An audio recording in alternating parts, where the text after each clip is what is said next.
Hello everybody and welcome to The United Stand. We're live for AZ ALKMAAR against Manchester United, and the team news is in, and it's a very exciting team news actually, because it has caught us on the hop, so to speak, because I can't actually put a left back on there because we never had that left back as a player to put on, because it's Brandon Williams starting. So look, it's an exciting team, I've got to be honest with you. I mean, the midfield's dead.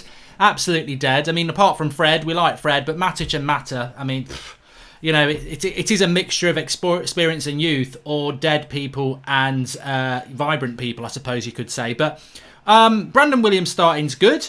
Delo starting is good. Twansibi starting is good. Greenwood and Gomez is starting is good. And Fred starting's good. So I mean, realistically, he's got to play. He's got to play. Somebody who's going to play on Sunday, and Dan James, I suppose, is probably the right player to play in the circumstances, because you've got that situation where Rashford shouldn't be playing, and obviously we didn't want Lingard to play. I don't know why Romero's not starting Freddie Mercury. I'm very, very surprised about that myself. I've got to be honest with you. I really thought Romero would start, so why De Gea starts, I don't know. Romero's on the bench with Harry Maguire. Actually, Twansibi isn't starting, is he? It's Lindelof. I've got that wrong. Twansibi's on the bench. McTominay, Lingard, Chong and Rashford. So, relatively strong bench, but Twansibi's not starting. Lindelof is. So, is that a hint for the weekend, I wonder? We shall have to wait and see, but I will correct that for you right now, because Lindelof starts with Rojo and Brandon Williams will be playing with left back. I haven't got the left back emoji for Brandon Williams. We've had to just go live without it. So, Brandon Williams is playing at left back. We sort of need that to be well and truly well known. But there you go. It is Lindelof and Rojo as centre backs, not Twansebi. Twansebi is on the bench with Harry Maguire, which is interesting. Twansebi will start versus Newcastle, says Illa United and a few other people. Says Guladissi. So it's interesting, isn't it? Twansebi, very well rated, played well at the weekend, so there you go. But Brandon Williams playing at left back. There's a gap there, obviously, because we haven't got the person to put there, but he is playing there. The kickoff is in 55 minutes at 5 to 6 UK time. Score predictions, I don't know. I mean, I've got to be honest with you. I've got to say here, I don't have a problem with Ole Gunnar Solskjaer's team today. I think that it's a good team. I think Brandon Williams playing at left back's exciting. I like, Delo's still a young player. I'm happy that he's playing. Lindelof and Rojo are a weakness at centre back. I think I would expect that. Matic is a weakness. Mata is a weakness, but Fred's in there. He'll give us some vibrance. And James, Greenwood, and Gomez is exciting. I just hope that they get the platform as a team to play. To do well. The spine of the team in relation to Matic, Rojo, Lindelof and Mata isn't as strong as we'd like, but we knew it was going to happen. I can't be negative about it. We knew it was going to happen. So I'm not saying I'm negative about it. I think it's pretty much what we would have expected. Romero against Newcastle? I don't think so. People are underestimating AZ, says it's October. Well, yes, I don't disagree with you with that one. I think that this will be a tough game for United, and I'm going to take a look at the AZ team in a moment. But I think we can't always be negative, people. I think we know that, and we've got to be positive where we can be, even though some of us have already made our mind up about where this is going to go. But it is a shocking team from United. Well, not shocking, shock team is what I would say. And I'm relatively pleased with it. I think that what else could he have done? You haven't got Pogba. I wouldn't play McTominay in this game. I'm not going to contradict myself. I said that as far as I was concerned, we're playing Newcastle. They've had a whole week off. Newcastle is a massive game. I'd say Newcastle's a bigger game than this one. He's got to try and rest as many players as he can. And I think resting Marcus Rashford and Marcus Rashford, Paul Pogba, obviously, McTominay, Harry Maguire, Wan-Bissaka's ill. You need a few players rested for that game, I think. Red Baron says, I think Ollie is better suited to Everton and Atletico Madrid. Counter-attacking football can work on one-off games, but not all the time. And Daniel Brindley says, please Pleased to finally see Gomez get a start. Williams, Delo and Greenwood also starting besides Mata and Matic. I'm happy finally with the starting lineup. And I think, look, you know what? Lingard up front, laugh out loud. No, Lingard's not up front. I haven't got him up front, have I? No, good. The left back is Williams, and the left back's not there because we've been the United stand very rarely gets stuck, but we were not expecting him to start, and we haven't actually got a little emoji of Williams to put in at the moment. I'm sure Drawty's working on it right now, but at the moment we got caught a little bit short. So Brandon Williams is the left back.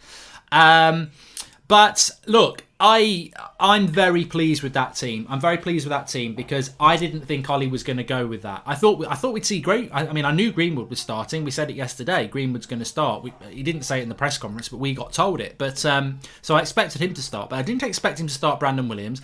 I didn't expect him to start Gomez. So I've got to say, fair play for doing that, and I'm happy with that. I think that Twansibi's going to start against Newcastle, says Piyush, and who will be the right winger? Says Moshan, will it be Mata or Gomez? Exactly, I don't know. I would hope, well, I mean, look, Mata's no right winger, isn't he? Finally, a team I don't mind watching, says Smith Jones. I certainly think the first two games we've had of the Europa League so far, we have had a more exciting lineup, haven't we? So we can't argue with that. The beginning of Twansibi displacing Lindelof, says Mike A. A lot of people picking up on that. Twansibi must be starting on Sunday, says Ian Smith. And Mark, where do you get your optimism from? Can I have some, please? At least share it with other United fans, says Red Baron. I don't know. I mean, look, I'm not Ollie out, as people know. I'm Ollie concerned, and I have respect for people who are both Ollie in and Ollie out. I don't necessarily think Manchester United are going to win this game just because we've picked a few youth players. I don't. I think that it will be tough. I'm excited by this. I'm excited by the young lad who plays for them. Who's playing for us, sorry. I'm excited by him because I think Brandon Williams, I think he looks like a good player. So I'm excited by him. I'm excited by Angel Gomez, and I'm excited to see what Manchester United can do in this game today. That's all I can be. I mean, am I confident we'll get a result? I'm not going to change my prediction. I think that would be wrong. My prediction is that we might get a draw out of this game, but I think it's going to be very, very difficult for us. But that's, I think you've got to be, and I will try and be like this in my. Astana are losing 1-0 to Partizan Belgrade, by the way. That kicked off at 4 o'clock, so 57 minutes gone in that game. But I think you've got to be realistic, I suppose, to the situation that is presented in front of us, and that is that if you play Gomez and you play Brandon Williams, doesn't mean we're going to win the game because we've picked them. They're going to need games. I mean, I keep talking about Chelsea. Chelsea haven't won every game under Lampard, but you've got to play them. You've got to play them in difficult circumstances. If we lost 3-0, but Brandon Williams and Angel Gomez play well, and Matic and Mata and Lindelof are crap and Rojo's crap, well, yeah, we're saying the same thing, that you should, these players aren't good enough, but you know what, the positives are them. And I think that's what maybe we're looking to take from this game. If we can get a good result as well, brilliant. But it's not changed my mind that it's going to be a difficult game. I just think that in a difficult game, we're going to get to look at some players that may well be our future. And I do applaud Ole Gunnar Solskjaer. I think if Ole's going to keep his job, you can't just say Ole out and there's no way back, because he's still in a job. So if he's going to keep his job, I think he's got to do more of this, and then the tactical side of things as well. AZ Alkmaar, they've got Stengs playing, Idrissi playing, Koopmeiners playing. Very good players there. Koopmeiners, I think, is I've probably got his name wrong. He's about 21. He's the captain. Stengs is brilliant. He's their number 7. Idrissi is very skillful as well. Buda, the striker, very, very good as well. Young team, and I think they're going to give us a run out. In fact, they are going to give us a run out. But I'm just going to write down a few numbers here. Watch out for 7, which is Stengs. 8 is Koopmeiners, and Idrissi, number 11. They're 3 really good players for them. So keep an eye out for that. And I think it'll be interesting to see. Ron Vlar, remember when Reds wanted him under LVG, says VAR Chelona. Well, there's a lack of pace there. And on top of that, I think we've got to be Patience is a big thing. Ollie's tactics are shoot and smile, says Gaz Elliott. Yeah, well, actually, make me laugh, to be honest. We want Garner in 60 minutes for Matic. Kick that Matic. I would rather lose than with Gomez, Fred, and Garner than with... Well, Garner's not even on the bench, is he? Unless we've got a huge bench. I don't think he's actually on the bench, Garner. Why is De Gea starting, says Jean-Pierre? I don't know. I think there's maybe... the only thing I can think with that is that maybe Romero is carrying an injury, because...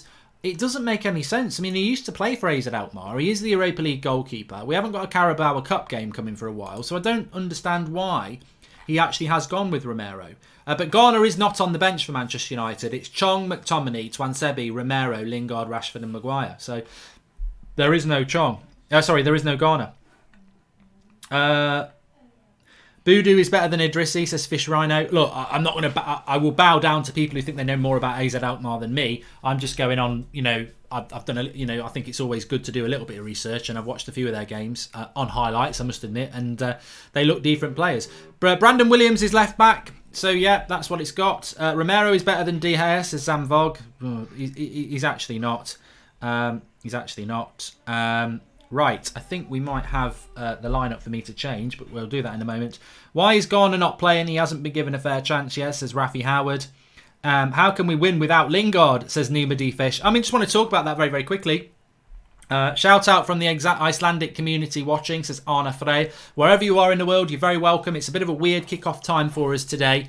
It's a 6 o'clock UK time kickoff, or 5:55, 5 minutes before 6, which I don't actually mind. I think it's quite a weird time, but it means like the fan cams and everything will go up and have plenty of time to be seen. Sometimes on the night games you go to bed and you don't see them, so that'll be nice. When we play Astana, I think it's a 4 o'clock kickoff, which is in November, but that'll be interesting. Garner played on Tuesday, says Esti Marco, but Lingard's been dropped by the England squad, by Gareth Southgate, which I think's great. I think fair play to Southgate for doing something that maybe Ollie should have done a while ago, because I think he deserves to go. I've got some chips in front of me as well, and they're going to go cold if I don't eat them. Really hoping that we thrash them tonight. I want to rebuild, but not seeing any rebuild philosophy. Ollie needs to stay. It's others that need to leave, says Cameron Bauer. What we need to see is a philosophy. Now, exciting team tonight. What we need to see tactically is what are we doing? What are we doing? That's what we need to see. So that's something that I would agree with. You've got to start playing the right way. This team that we're playing in AZ Alkmaar are going to get the ball down and they're going to play football. What are we going to do as a football club? And let's be honest, you know what? Maybe Twansebi is being kept back for the game at the weekend. Maybe he will play next to Maguire. Maybe that's, Ollie's seen a quick win there, that Twansebi looks better than Lindelof, but also, not only that that would, if you start playing Twansebi, that's going to make you a lot more positive in front of the fans, that's what it's all about. Stick next month's rent on a Fred first goal, says Paul McCartney. Well, let's wait and see. My prediction, I'm going to still go 1-0. I don't see United winning it, but I tell you what, if Manchester United do win this game, there'll be nobody pushing me out at the front of the queue to say what a great result it is. I'm not underestimating this side. I know everybody else will, but if you've done your homework, they're a good team, and if we were to win this game, then it would be a very, very good result. We should have Drawty joining us for a moment anyway, if you can hear me. Yeah, I can hear you. Can you hear me? Yes, I can. I can have a few of my chips now, because this lineup is tea time, so I've got some chips in front of me. But what's your thoughts on the team? Mixed bag, really. I think it's good for Brandon to get a game, so I'm happy about that one. I did send you the lineup, by the way. So, yeah, I'm just going to do that now.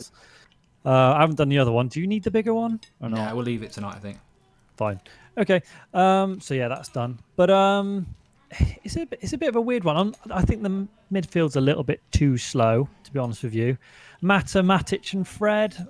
Fred, I'm happy with, very happy with. But Matic and Mata, I would have probably preferred Garner, but he's not even in the squad, so there's that one.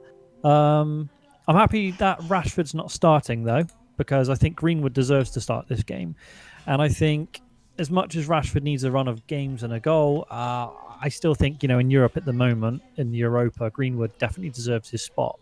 And to be honest with you, Gomez, James and Greenwood as a front three, I'm happy with that. The back line, Rojo as a centre back, I'm a bit iffy on that one. I would have preferred Axel, to be honest with you. 100% I would have preferred Axel, but Rojo did okay against Astana, but that was at left back, so it's a bit of a weird decision to play Rojo as centre back. But Ollie's got his reasons, so we'll see. But I kind of feel like this is a free pass for United this game, because if we lose, so what? It's the Europa. Newcastle's where it's at. So for tonight, I'm fairly relaxed. Sorry, everyone. I'm eating chips while I'm talking. I tell you what. I don't think it is a free pass, because I think if we lose, it's a tough one. I'm not moaning about that team. I like that team. I see enough weaknesses in there that we could be in trouble. I agree with you. I think Rojo and Lindelof, Matic and Mata could be a problem. They're right through the spine. But I think I'm really pleased with Williams playing. People keep saying, "Oh, we need a backup for Luke Shaw. We need some competition for Luke Shaw," and it's really good. The lineup apparently that you've sent me is wrong, because it's got Pogba and everybody on it. That's my bad. It's because I'm based. Long story, guys. I was shopping as soon as I finished work. The fire alarm goes off in Tesco. Everyone bundles out. Couldn't get my shopping, so had to wait, go back, pay for it, come back, rush home, find out you haven't got the right time of this lineup, thing. I'm eating chips. You're getting the lineup wrong. I'll change it back to the old one for now. Yeah, it's all right. It's fine. Sorry, everyone, but I'll get it right in a second. But we'll go back to that one. So Brandon Williams is left back, and he's just not on there at the moment. I didn't even check out. I just thought, I'll put Brandon at left back. It's fine. No, the rest of the lineup, that's my bad. But that's the brilliance of it.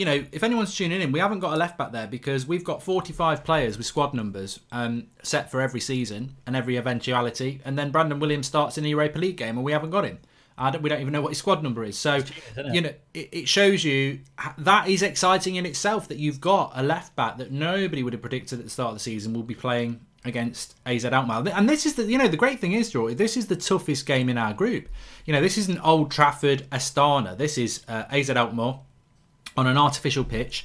The toughest game of the group. If we lose it, then we put a bit of pressure on ourselves, actually, to get out of the group. Yeah, but I kind of...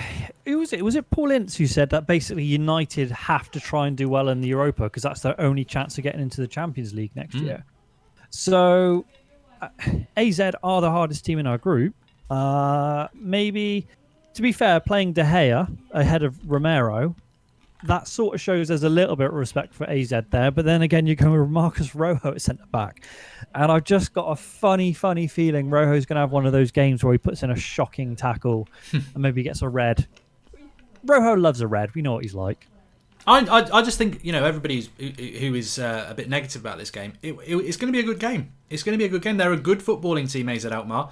They've got some really skillful players. Stengs. Yeah, Stengs. Yeah, good. And they've got what we haven't got. I mean, the only negative I would say about the team selection is it's a load of changes, and they've not played together. Whereas AZ Alkmaar are a good team and they play together a lot. So that's going to be a challenge in itself, and we all know that. You can't just turn up and get an 11 players to play well. So that's the challenge that they're going to have regardless of who he picks. Yeah, I kind of think at the end of the day... Do you think we're going to win? Do I think we're going to win? If we're going to win, it's going to be like a tight 1-0. We don't seem to be scoring hardly any goals at the moment. Since Chelsea, it's almost dried up at the front end. Greenwood... I wouldn't put it past him getting another today. I really wouldn't. And I think if any two are going to score, it's going to be James and Greenwood. So if we're going to score two, it would be from those two. But it's either going to be a 1-0, but I still see that defence today being a little bit shaky with Marcus at the back. So possibly 1-1. I don't know. What are you thinking? I'm going to go 1-1 with it as well. I think a draw would be a good result, especially with that team. Yeah, I wouldn't begrudge a draw away to AZ. They're doing pretty well in the Eredivisie. So, to be honest with you, I would take a draw at this stage of the season in the Europa. And I just think tonight was one of those games where, yes, you want to win. Yes, you want to do well in the Europa. But at the moment, we need to sort our league form out. So it's one of those games where a few players could play themselves into form. Ollie's expecting it to click into gear at some point. It's just, when is that going to happen? Yeah. And you know what, as well, I mean, look, it's nice to have a team news and be positive, and it's not blinkered positivity. I don't want people to think that. I mean, we've had a super chat here from Jermaine DeCray, and he says, we keep saying we need to see a philosophy. Ollie admitted recently that he likes to sit back and counter-attack. We need to wake up and realise that this is how Ollie wants to play. But for it to work properly, he needs a right winger and a number 10. And I agree with that. I think Lingard at number 10, when he's having the least touches on the pitch, the least passes on the pitch, no dribbling, that's not a number 10. So you're basically playing with 10 men, ironically. So let's see what we get tonight. I'm not convinced Mata's the solution either. I think we probably need to buy somebody. But the positivity is there because of the team that's been selected. There's still a lot of other things that need to happen, i.e. how are we going to play? And maybe we are a counter-attacking team. Maybe. I don't think we've got the personnel at the moment to play any other way. I think we've kind of built from the back in terms of who we bought with Wan-Bissaka and Harry Maguire. So I think at the moment, Ollie's pretty much thinking about the counter-attack and hitting people on the break because we've got pace. Yeah. Up top, if you've got Rashford, James, Greenwood, obviously Rashford's not playing today, but generally our style of play at the moment, and because our midfield's quite weak, you need to get the ball to the front as quickly as possible. It's not like we can ticky-tack it around with a De Bruyne. So I think counter-attack at the moment for this squad suits us. Rabina says that I'm from Holland and United should win this. Well, that's an interesting point because we wouldn't get that. Maybe you know more than us. Danny Dobson says 10 team accumulator since Tuesday need United and Arsenal to win, and I win 650. Danny, why did you put United in there? I think Arsenal will win. I'm not convinced United are going to win. Kickoff, Gabriel Bailey is in 35 minutes. Yeah, it's at 55 minutes past 5 or 5 to 6. And Prashwari Prasad says, Mark, I want an attacking formation, but do you think 4-2-3-1 again? Yeah, 100%. I think Matic and Fred will sit, and you'll have either Gomez or Mata as the more attacking stroke 10.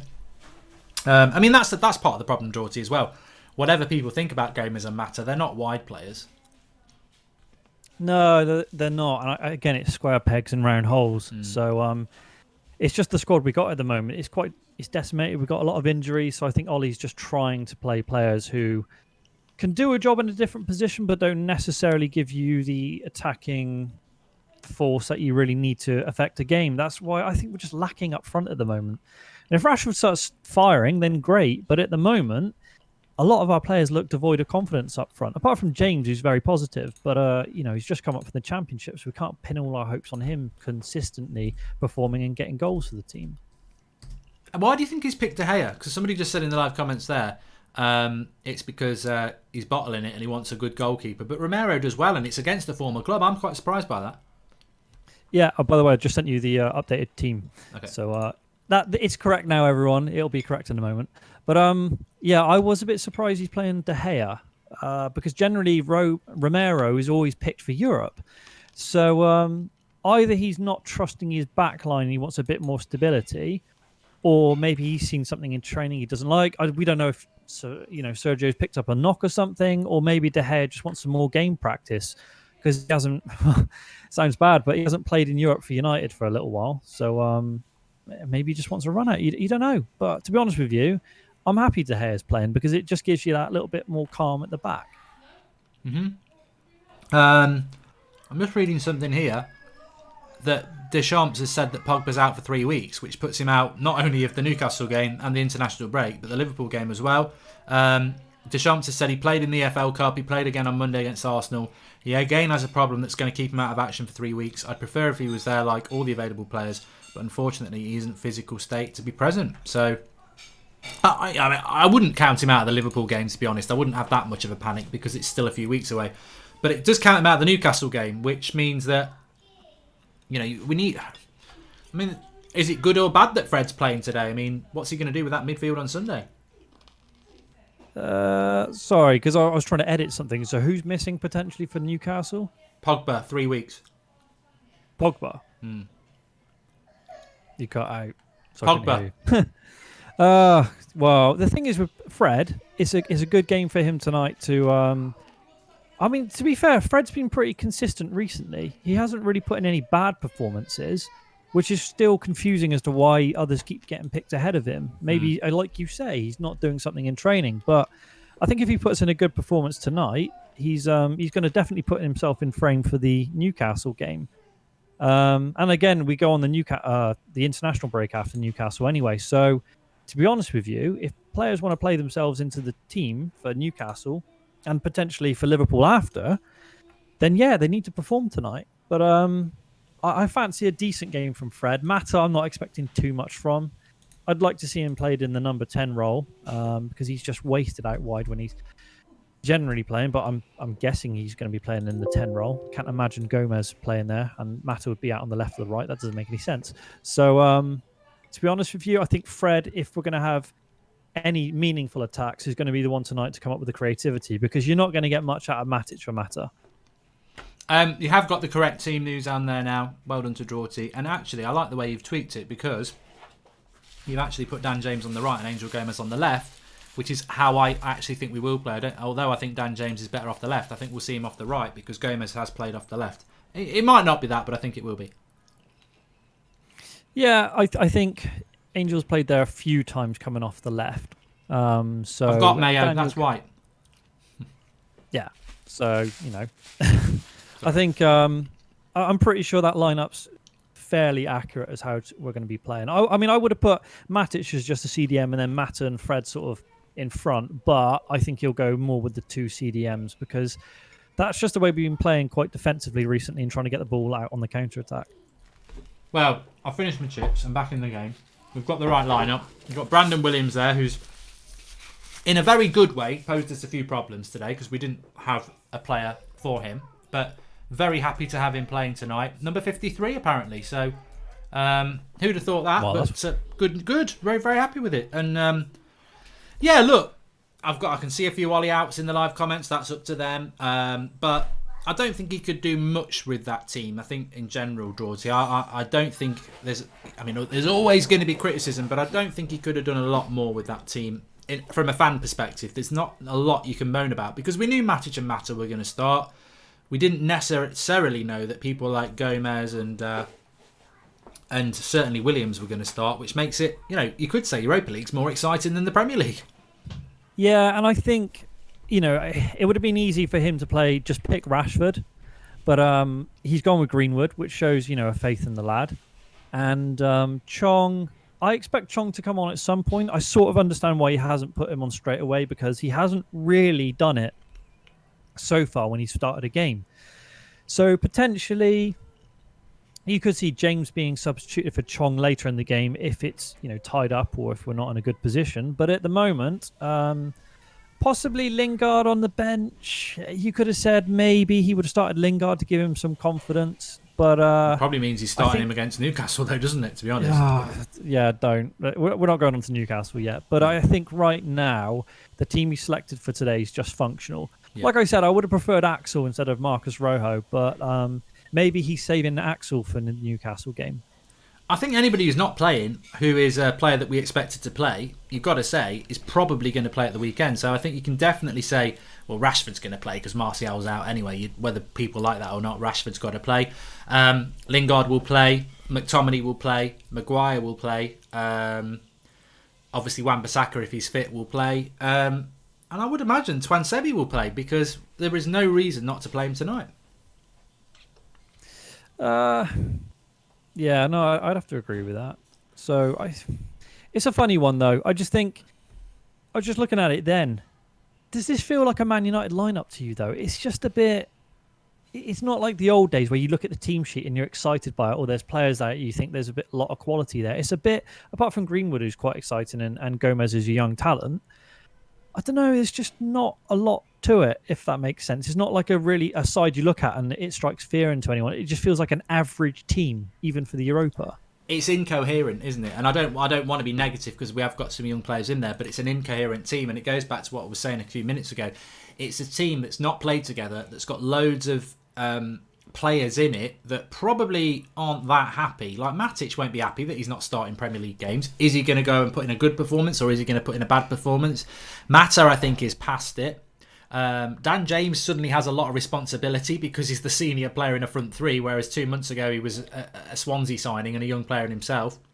We've got Lindelof and Rowe at centre-back, who, to be honest with you, could go one or two ways. You've got a very young left back, and Delo's just coming back from injury. So, by definition, it's not a lie to say that it's incoherent and a bit sort of all over the shop. But which is why I think if we were to win, it would be an amazing result against a well-organised, good AZ team. If we get a draw, it's a good result. But really, I think what's coming out of this game is looking at these players like Brandon Williams, Angel Gomez, Mason Greenwood, Diogo Dalot, Fred, and seeing, have they got a future at the club? I think that's what this game's all about, although Ollie will have a different theory on that, I think. I think AZ will look at this lineup and they will think they can definitely get us down the right-hand side. Because Rojo hasn't played at centre-back for quite a while. Yes, he was very good against Astana left-back, but with a young, inexperienced left-back in Williams and Rojo, they probably might see that as a weak area. But then equally, Delo's just come back from injury, and generally after injury, you're not off the pace, you're not straight into form. So they'll think they can get at us tonight. I think they'll, that Martin Stengs, he's a good young player. He's got a few goals this season for AZ. So to be honest with you, don't expect them to sit back and be like, oh, this is Manchester United. They'll have a go at us tonight. They will have a go. And I hope that our players are going to have the confidence to just have a go back. I think the front three, but being quite young and inexperienced, they're going to have a go. If they want to play themselves into Sunday's game, it's one of those games where just give it your all. I think that's the problem, though, isn't it? I mean, Red Baron says, does not matter who plays with negative tactics. Messi would look poor. And I've said that a few times myself. And South Paul of Sports says, you might have spoke to this already, looking at the United's lineups for the Europa games. Do the Europa being favoured over the Premier League to get Champions League? I don't think his selections, I don't think Ollie's picked his strongest team tonight, because his strongest team would have McTominay and Maguire and Rashford in it. I think he's just utilising the squad, which is a more clever way of doing it. But to go back with what Red Baron said, the problem we've got tonight is that front three of Gomez, Greenwood and James is very exciting, but it could be Ronaldo, Neymar and Messi. It all depends on how well we defend, how deep we defend, and how quick we move the ball from back to front. And of course the big problems with that is the flanks look good. I think Williams and Delo are going to push forward, but the ball, if your midfield's slow, then you're going to struggle. And I think that a lot of this game is about Rojo, Lindelof, Mata and Matic and how good they play, because that front three could just be starved of oxygen. So yeah, it could be. I think we'll sit deep and try and hit on the break, which is what we've been doing for weeks. But Delo's quite an attacking fullback. We've seen that in previous games. He likes to bomb up. And if James is playing on the right, which is what we're predicting, then probably most of our chances are going to go down the right-hand side, because Williams isn't experienced enough to link up with Angel Gomez on the left, if that's how they're playing. Mm-hmm. So to be honest with you, I kind of feel tonight most of our players are going to come down the right-hand side. And that sort of makes sense. Just from an attacking sense. And I think if it comes out onto the left, you're going to see Angel Gomez cutting in more, because he's more one of your flair players. So I don't think, if there's going to be any crosses coming in, obviously James is going to have to cut back onto his proper foot. So I just think United today probably a bit more down the right hand side, but counter-attacking quite quick if we're gonna hurt them, put it that way. Well, we'll see. I mean, what's everybody's thoughts on the game, actually? We should ask those. What are your score prediction? Both me and Jorty, weirdly, have gone with the same. I think it will be... I think I'm going to go with a draw. I'm going to go 1-1, which I think would be a good result, especially with... I really hope we do get that, by the way, because I think that would really set us up in a positive way with so many young players playing. So I hope that we do that. But yeah, what's everybody's feeling about it? Because I think that to expect anything else would be probably a little bit unrealistic. You will be surprised that our gameplay in this game will be better than in our regular Premier League lineup, says Goldbridge Prosperity. And South Paul of Sports says, I always forgot the rest of the world pronounce Z as Z and not Z. Messes with me every time. All right. Yeah, we pronounce it as Z. And Jin Amara Singh says, what do you think of Haaland, the potential United striker? A lot of people are going for a United win as well, Joy, which is good. A lot of people going 2-1, 3-1. Good. I feel that they're probably underestimating the opposition, to be honest. I'm actually surprised there's not more people saying AZ will win, because I think that they are the favourites. But yeah, I mean, look, just on Haaland or Mandzukic or Callum Wilson, I just don't really have a lot to say about it. I'm just very bored of United being linked to transfers. We had a chance in the summer and we let 2 international strikers go, underperforming, yes, but we let them go. We didn't bring anybody in. I just have a very big suspicion around the club when we're talking about transfer targets in September and October, because it makes me think, they said it in the shareholder meeting themselves. Transfer stories boost our social media interaction massively. Oh, what a surprise! We're being linked with players in the off window. Not many other clubs. Such a weird way.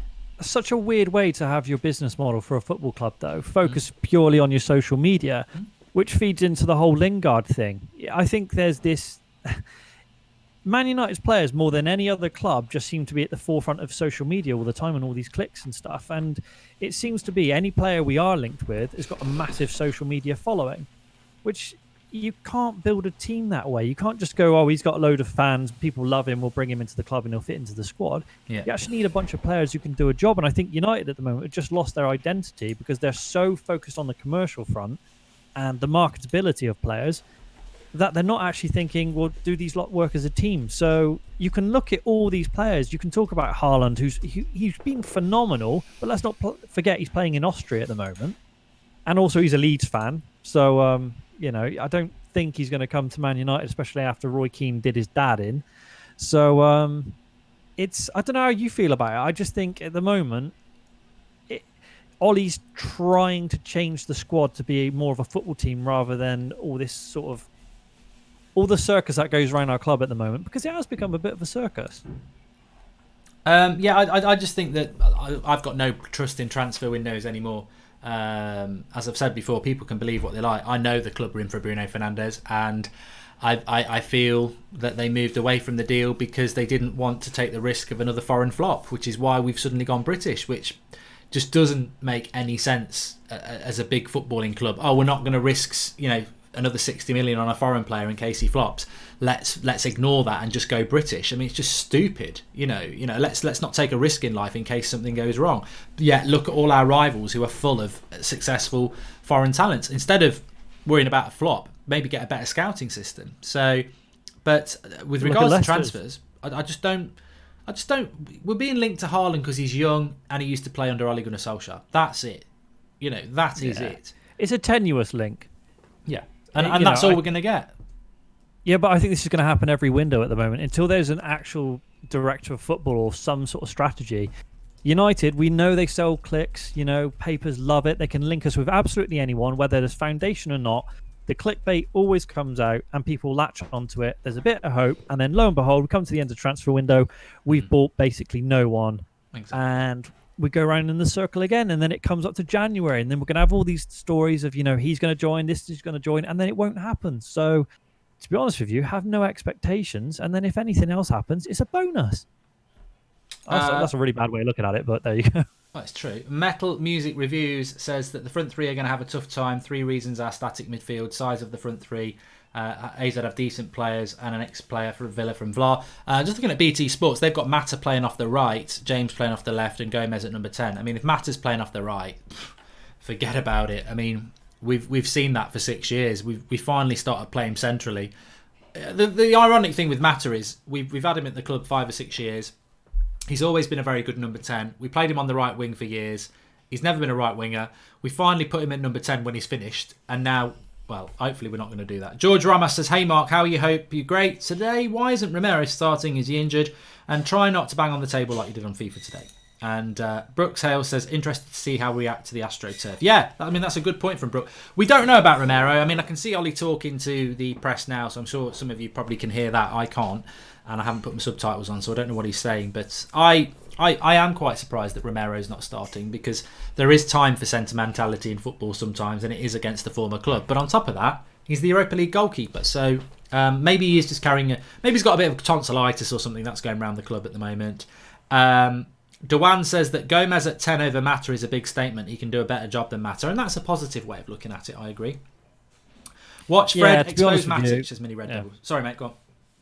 No, I think if Gomez is going to play at 10, that's a lot better. And then it sort of makes sense to move Mata out of position, because for Gomez, his natural position is in at that 10. Yeah. So what are you going to do? Stick a player who's on the decline in number 10 and use the younger player out of position, or are you going to play the older player who's on the decline anyway out of position and put the player who's hopefully one of the future players for the club in his proper position? So if that's the case, that's a good move by Ollie.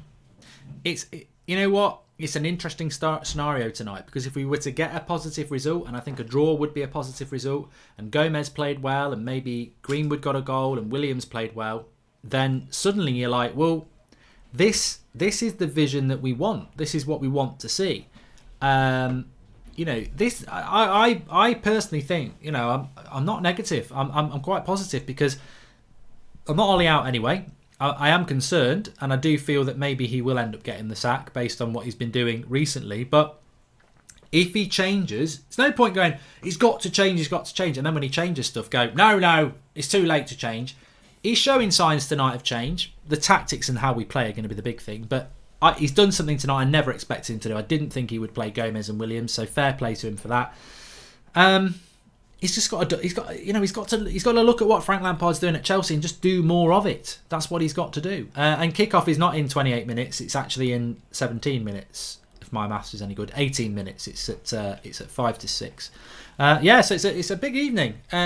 But every game's a big game for United now, isn't it? Because, even if we get a good result tonight, lose to Newcastle at the weekend, and you're banging the mid-table before you going into an international break with Liverpool on the horizon. So he's up against it, but I think he's come out fighting today with that team.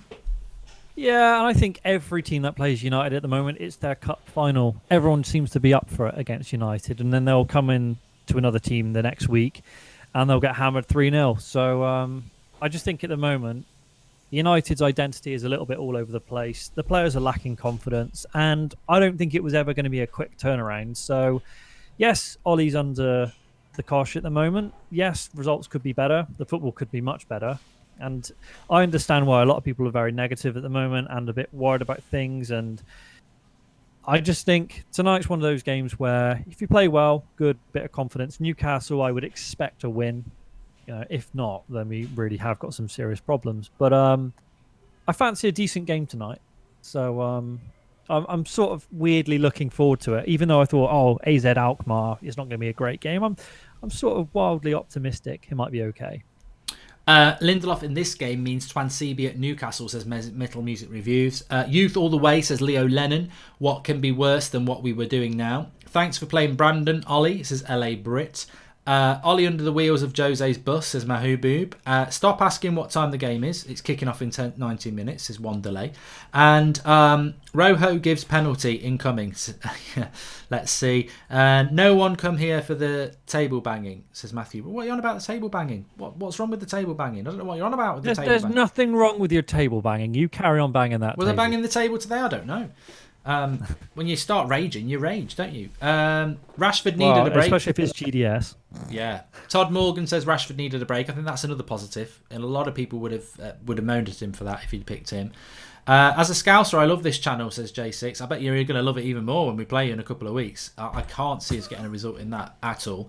Well, Woodward United will win today. Let's go United, Woodward out, says Dennis. And Ireland, no storm, says Michael. Oh, yeah, you've all been waiting for this storm, haven't you? Like, getting excited about it.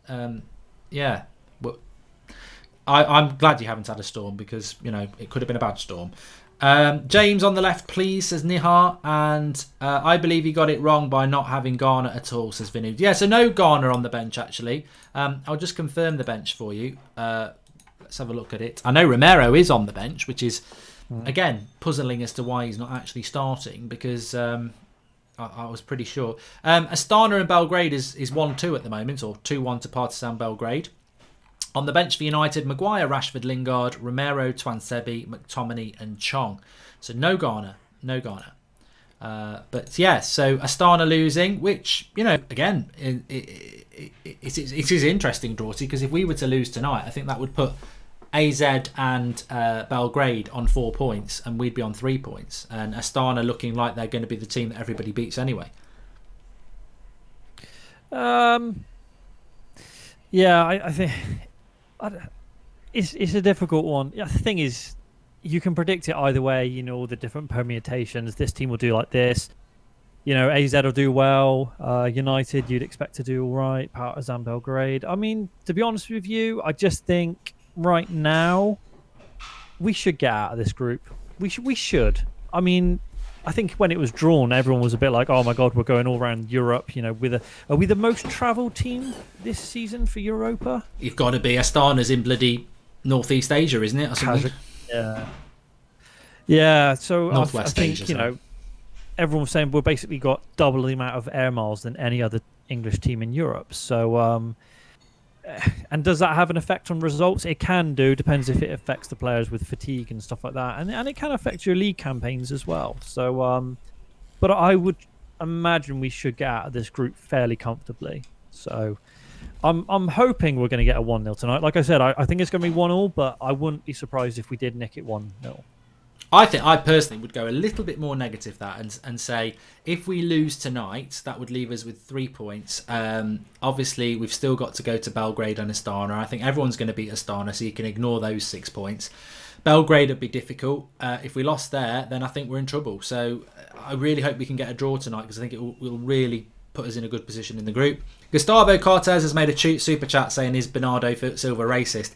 Really don't want to get into that, mate. Read the live comments. No comment from me. I think it offended people.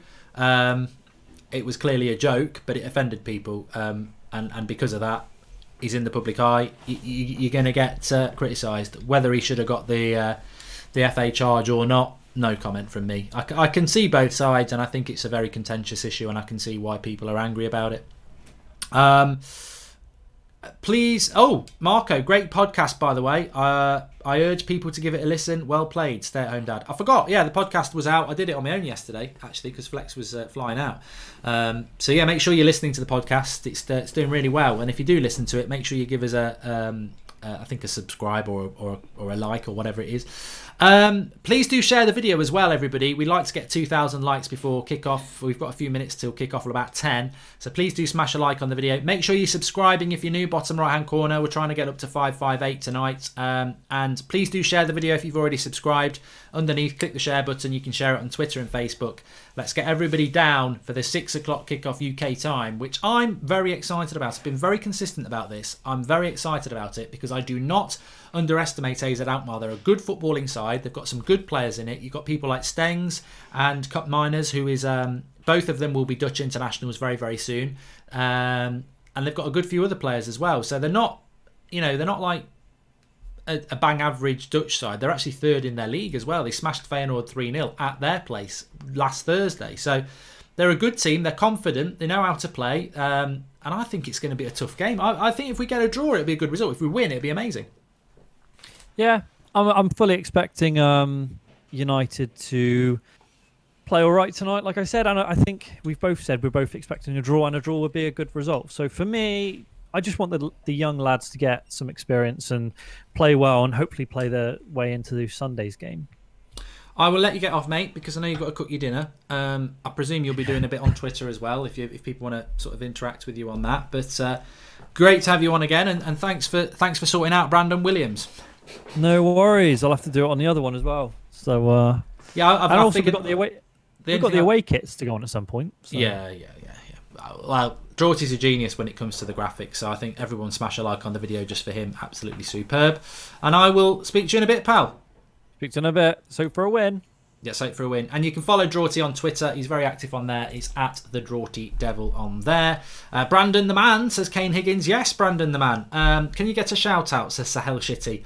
If I give you a shout out, Sahil, then everyone's going to start asking for a shout out, and it's physically impossible for me to do that. So you've effectively had a shout out by me talking about not giving you one. But what happened to Fozu Menza, says Ananth. He's injured, mate. What's your obsession with metal music reviews, says Jack Spate. I haven't got one. He makes a super chat. So if you make a super chat, there's a very high chance that it gets read out. Not a total guarantee, but very high chance.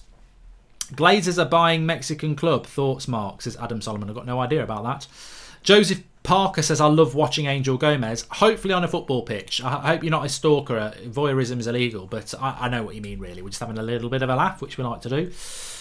Sebastian United says, can I have a shot out? I don't know what a shot out is. And could we be playing a diamond, says Mohammed Jawad.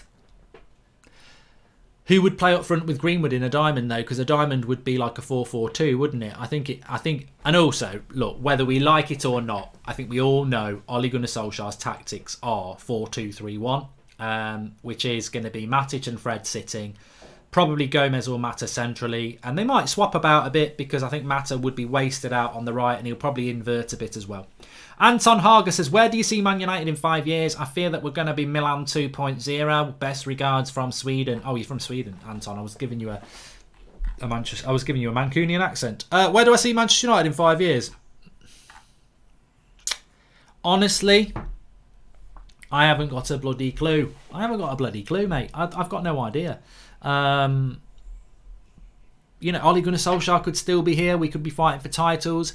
We could have had 2 or 3 more managers by then. We could still be where we are. We could be champions of it. I don't know. I think a betting person would say we'll be in a similar predicament to what we are now, trying to get back to where we once were. But with every year, we get further away from where we were, and it becomes more like a Liverpool, isn't it? Where actually it gets so long that you have to forget your past and just accept your present. I'm a Newcastle fan. That game will be a 6-pointer for both teams, says Andrew Garland. Oh, as a Newcastle fan, why don't you pick Maximin? What's his name? Saint Maximum. He's brilliant on FIFA. Artificial, who cares, says David Bakula. And Hurricane here in Ireland, says Adam Soundcloud. We've had a super chat from Matt Rush. He says, Gomez, Greenwood and Fred. Williams, great to see. Actually excited to see this game. Exactly. I agree. There's not actually been a lot of moaning about the lineup, if I'm honest with you. It's been good. And I think we're happy with it. So, yeah, let's get it on, as I said. But there we go. Why do we need no longer play the 4-3-3, which worked very well for Ollie at the start, says Sam Too Good. I don't know. And watching from Jamaica, says Uncle Barry. Welcome, pal. If Ollie loses this game today, Newcastle game and Liverpool, will he be sacked, says Arnold Upus Day. Well, no. Should he be sacked? Totally different answer. All I can tell you is they do not, the club, and let's not forget, this is the same people in charge who have got many, many things wrong. Flexi Gamers from Sweden, well done. They are adamant that he will not get the sack. Barry Exley says it's the best channel on YouTube. Thank you, everybody. It is your channel as well, so make sure you subscribe. We're live every night at 8 o'clock. Flex is over there in, I don't know where they are. Are they in Rotterdam? I know it's not at the normal place. Doing fan cam, so they'll be going up for you this evening. We got match reactions. We're live all the way through, previews, everything on this channel. So, and we've got a podcast now as well. You really should be listening to the podcast. Spoke about Allegri on there, Harry Kane to United. We'll never talk about stuff on the podcast that we're going to talk on YouTube and vice versa, because we want to grow the podcast as something different and unique in the way that we do that. So make sure you're listening to that if you're on your way to work or school or whatever. Will Butler says, I'm buzzing off my tats for our frontline youth. Yes, what a lovely statement as well. He's buzzing off his tats, is Will. Yeah, there is an element of excitement. And we should embrace that excitement. Yeah, look, let's see how we get on. I'm going to say this, 5 minutes off kickoff, that it's going to be very difficult to be... I think I can't... I said this when we played Astana and a lot of people jumped on Chong's back. You cannot be having a go at Gomez or Greenwood or Williams today, even if they put in a 4 out of 10 performance. I'll say they put in a 4 out of 10 performance, but I won't judge them and say they're never going to be good enough, because the whole point of this is to give them chances. So that's the positive from this game, and I can say that even after 90 minutes. The positive of tonight is that Gomez and Greenwood and Williams are playing in a very difficult game away from Old Trafford. That shows an element of trust from Ollie that I wasn't really expecting. So I'm very happy about that, and I'm very positive about that. And I think, in this whole Ollie in-out swingometer, maybe if Ollie out's there and Ollie in's there, I've probably... So that's Ollie... Sorry, I'm getting confused now. Ollie out, Ollie in.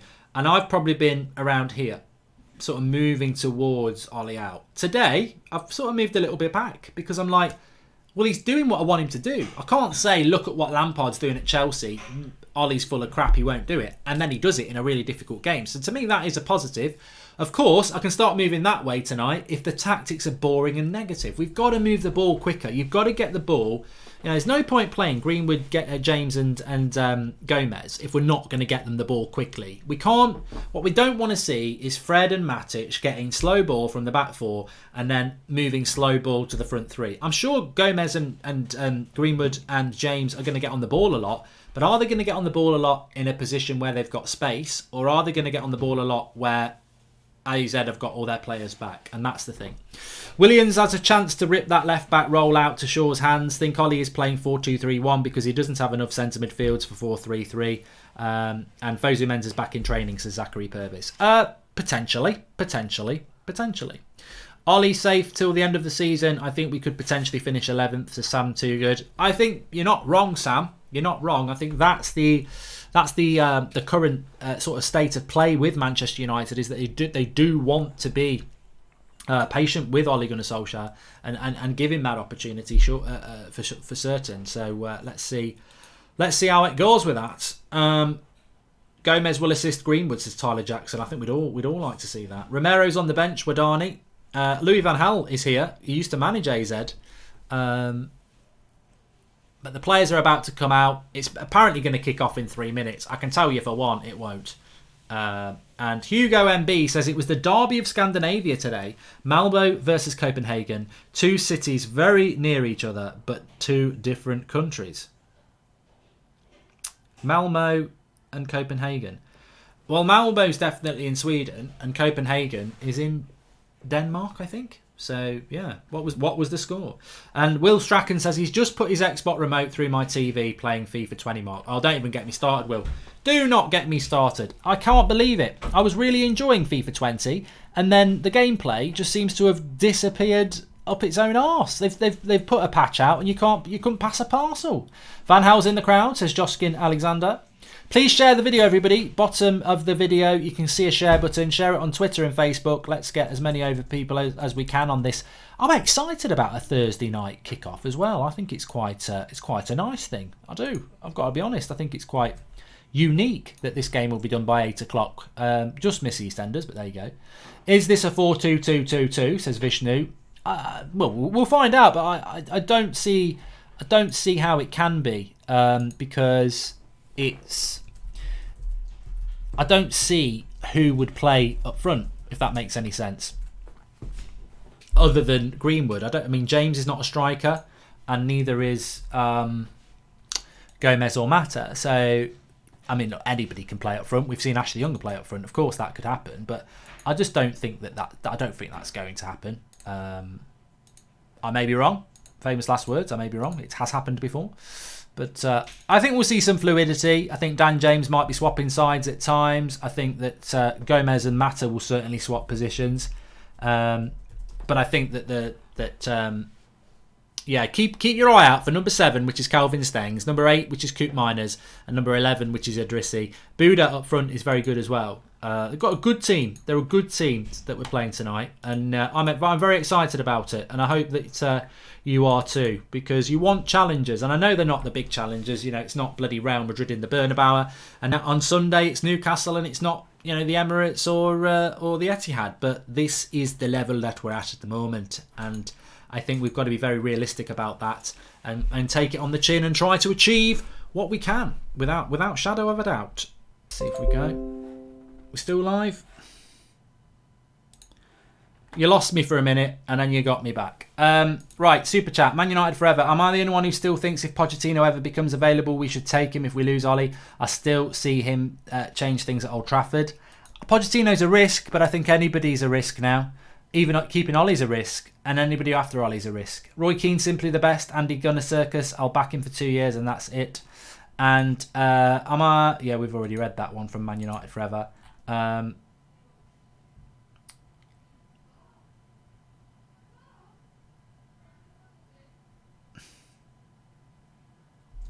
Yeah, we were up and down there. It went for a minute. That's what I heard in my thing.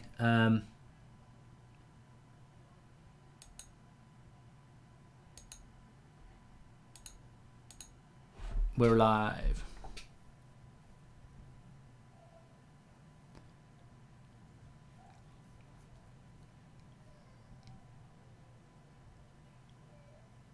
Tell people to refresh because we actually are live.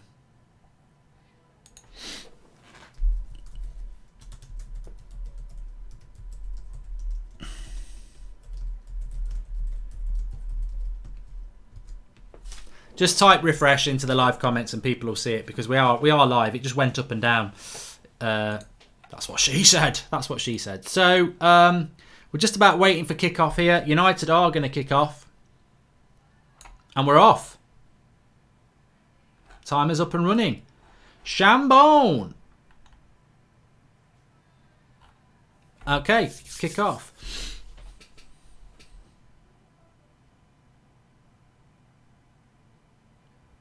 It's not kicked off 5 minutes early. It's a 5 to 6 kickoff. It always was. I think some people thought it was 6 o'clock.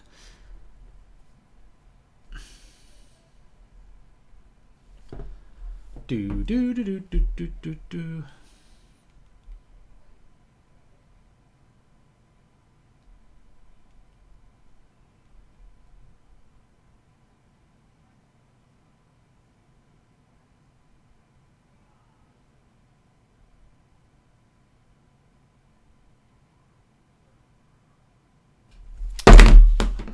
I don't know what we've got a problem with. You just got to need to refresh it and it'll be fine.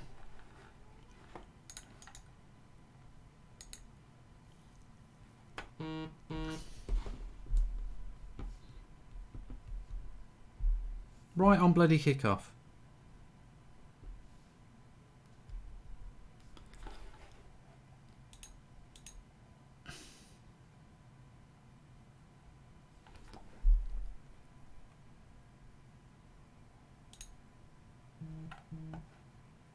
No, it's fine. It's working. I just double checked. It's fine.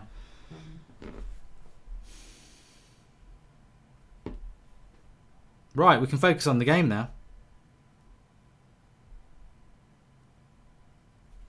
Good stuff. Good stuff. Make sure you share it, everyone. Let's get everybody who was watching it back on because we are working fine here. United pressing quite high up the pitch here. Lovely black kit for United tonight. I do like that. But AZ all in red on this AstroTurf pitch. I don't know what you prefer, grass or AstroTurf. I've never smoked AstroTurf. Classic Only Fools and Horses line there. Sahil Shetty says, don't use your phone, Mark. I was using it to make sure the stream was working, mate. So there you go. Love the kit, says George Jardinas. 442 diamond, in my opinion, says Jordan Lowe. No, not in a million years. Look how deep Matic and Fred are. They're like Adele. They're rolling in it.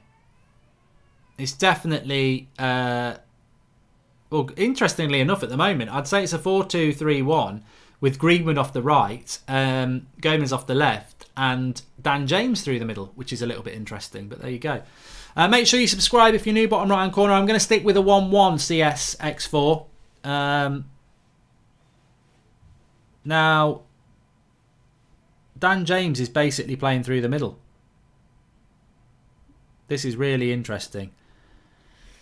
What the hell is he doing? Flex is at the game, Lennon, yes. Let's see how this stays, how long this stays for then. Matta's playing very close to Dan James. Brandon Williams down the left. Good run. He won't keep that in. Good run from the kid though. I like the look of him. He's got. I tell you what. He's got. He could. Man United will really like Brandon Williams, and I say this as a straight man. He's got a look of Beckham about him, and you know, superstars like that, social media, you know, they'll love all that. Anyway, United have started off very well. Maybe we have overestimated AZ because maybe the gap in quality is big. But nice little ball out to Idrissi here, but Delo's won it. Greenwood definitely playing off the right, loses the ball.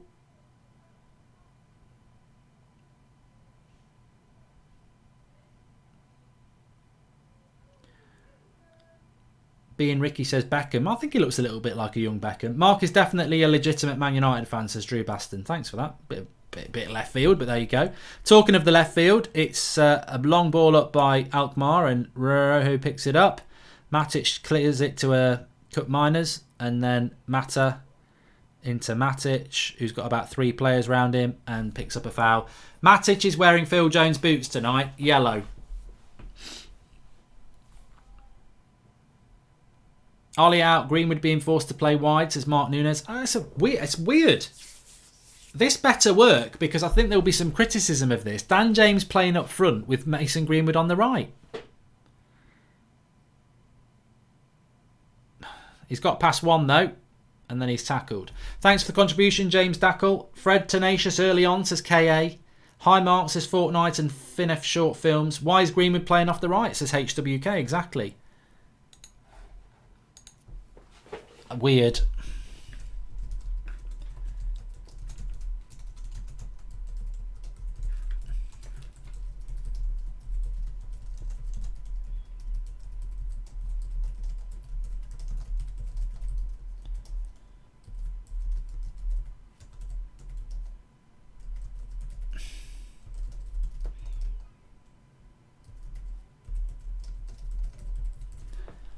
Well, I've you know me, I'll say, I've just tweeted, I've just said, hope this is some genius tactic to play Dan James up front and Greenwood on the right and not as stupid as it looks, because I think it does look a bit stupid.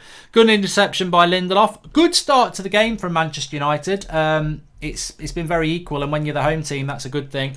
Welcome, Fitness Unscripted, Sharath Kamath, who's the latest member of the United Stand Members Club. Mark, I love you as a straight man, legend, says Joe Woodward. You can love me as a straight man or a gay man. As I said, on FIFA 20 stream this afternoon, everybody's welcome on our stream. Whether you're gay, straight, American, women, everybody's welcome.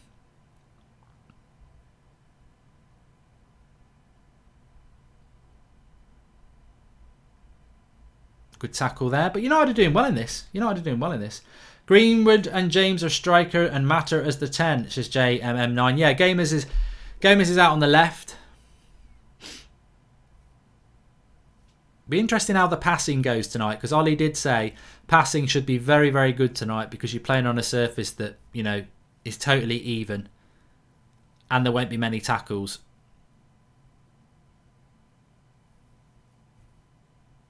I'm surprised that, I don't know why they're playing on an artificial pitch, really. To be honest with you, I've got no idea why they're playing on an artificial pitch. Make sure you subscribe if you're new, bottom right hand corner, and share it as well. That would be appreciated. But United totally dominating the possession here, and I think this is a really encouraging start because it's not what I expected from AZ, and I think that's always the thing, isn't it? You don't know, and I said it in the preview, you don't know what the gap's going to be between Premier League football and Eredivisie, because Ajax, there isn't much of a gap. They're a good team, but is there a massive fall off below Ajax in the Eredivisie in Holland, sorry, and is a mid-table, you don't know. Bournemouth could turn up and smash AZ, so is there a gap there? They're playing Den Haag close to Amsterdam, says Sahal Abraham, and Fitness Unscripted Sharath says, I don't know why, but I think Delo will be turned into a CDM when he's around 23. If not Ollie, someone else will. Interesting. Good pressing from United tonight. Good start. 8 minutes in. Good start. Matt Card says, what's the United subs and Arsenal fan, by the way? Romero's on the bench. Twansibi's on the bench. Maguire's on the bench. McTominay's on the bench. Chong's on the bench. Lingard's on the bench. And Rashford's on the bench. So it's quite an experienced bench, really, apart from Twansibi and Chong. No Garner. And Ryder says at least Jesse isn't playing.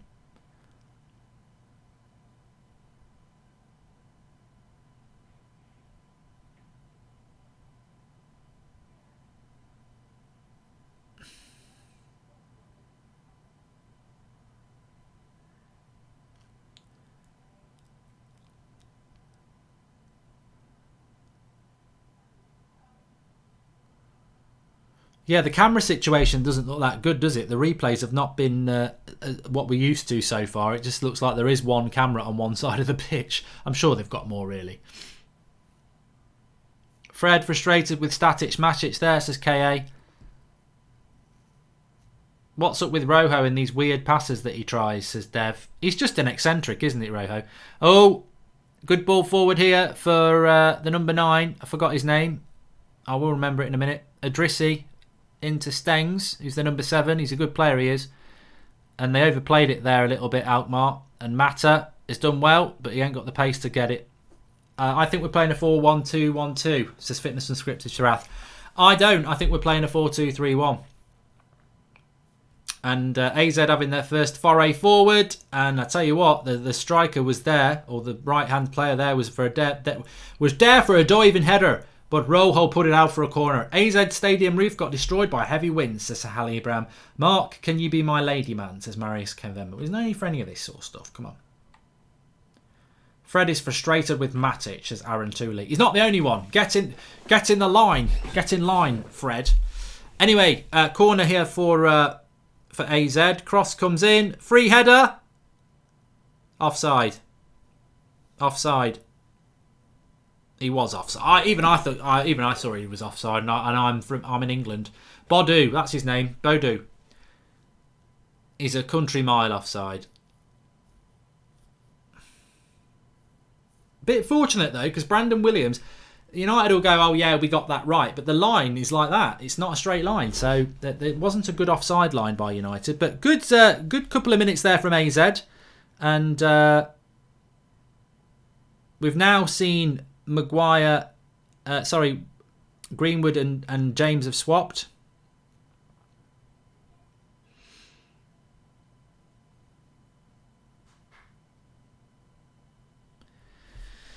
Which is good. So it's a good tactical idea there. Idrissi's in here down the left-hand side. De Gea wanted an offside. He's got to stop playing to the offsides, and United will get rid of this. Delo. All done.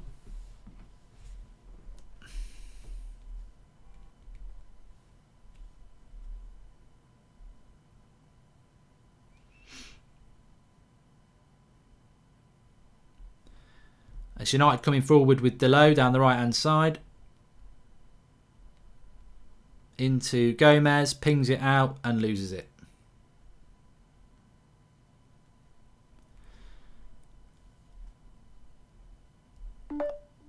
Sorry about that. My phone keeps bloody doing something I don't want it to do. Oh no, Dan James has gone back up front again now. And Gomez has switched with... that's a positive. That is a bit of a positive as far as I'm concerned, because you've got interchangeability in the front 3. And we've got a corner again for AZ.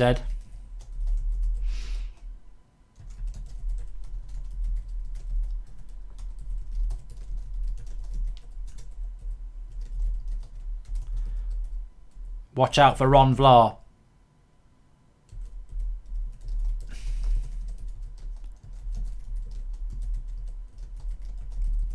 And I think as well, what I would say is from United is, look, of course we could lose this game, we know that, but I think for the first time in a long time, I can actually see I can hit a coherent press, and I think a lot of that's to do with Fred. Fred's so energetic. I mean, Fred, if Fred could just work, he's exactly what you want in a midfielder. Whether it's your Idrissa Gueye, your Kante, there's loads of midfielders like it. Ndidi's another one. Really good at Torreira, really good at pressing and getting the ball, and Guendouzi, people like that. And we haven't really got anyone like that. But when Fred plays, you see it. And to be fair, James and Greenwood and Fred have been very good at it. Good ball forward here, and I think it's another corner. So 3 corners to AZ in the last few minutes, which shows that they've, after a good start from United, they've actually started to pressure a bit. Matic is slower than DT in that midfield, says Roy Keane, simply the best. James is 5'7" and playing as a striker, says MC. We've got to get the ball on the ground. We have got there's no point in putting crosses into the box. We have got to keep the ball on the ground in this game. Anyway, corner coming in for AZ. Edge of the box. Oh no, we're all right. Idrissi. He's going to shoot, Good shot, good save from De Gea. Got to close him down a little bit quicker. I told you that number 11, he's a crafty player, Idrissi. I think he's only about 22. And Delo's poor there, and Fred can't get there quick enough. But then again, Delo is picking up 2 players. He's got a bit of a 2v1. Please stop with the fake scores. You'll be timed out, says Smutty. Well, you don't need to worry about the fake scores because the gap today is only 3 seconds between what you're seeing on screen. So if people want to put fake scores, they'll get front post header there for AZ over the bar. It was a good chance as well from DeWitt. If people put fake scores in, we'll just time them out. But the reality is, what I'm saying and seeing is about 3 seconds off real life. So by the time they've typed it, I would be saying there's been a goal anyway. So there is no need to even worry about them, and we'll just time them out. Slow lethargic midfield, says E. Cording. Bad pass from Fred. Look, people are going to make bad passes, but I think AZ at the moment have started to get into this game quite well. Nice little ball there from Idrissi. Good tackle by Fred. Oh, come on. Oh, it's tackling banned now, ref. That was a good tackle from Fred, and he's given a free kick. Having a laugh. But AZ starting to take control of this game at the moment. United started off well for 5 minutes, and that's it.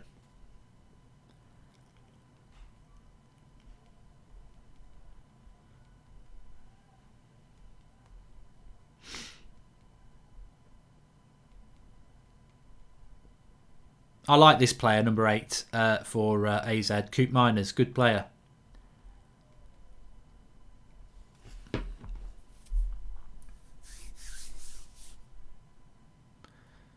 Lindelof pressing the ball there. That's good to see. This is what coaching does. People watch and learn, says Elevation. Yeah, well, the movement of AZ will be impressive, but you get that with most Dutch teams. But that's really good there. Nicely into the striker from Coop Miners. Pass and move, pass and move. It's the Dutch groove. And a nice little ball into the top for Idrissi. And he can't keep it. I don't know why he didn't keep that in there. He just seemed to not want to try. The pitch is a joke. I hate playing on AstroTurf. I've got to be honest with you. We train on an AstroTurf on a Thursday night, normally. 7 till 8. And on a Saturday morning, we train if we haven't got a match on grass. Grass is so much better. It's just so much better. Ron Vlaar against Dan James is basically like The Undertaker against a Hobbit. It's just a mismatch physically.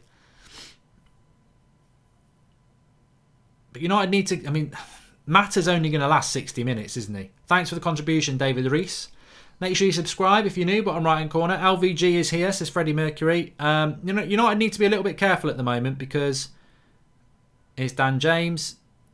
He's got a foul. Coop Minas on Dan James.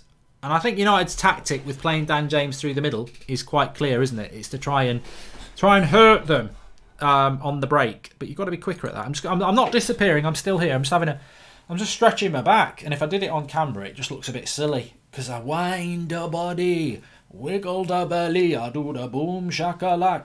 Oh, no. Oh, yes. That's good.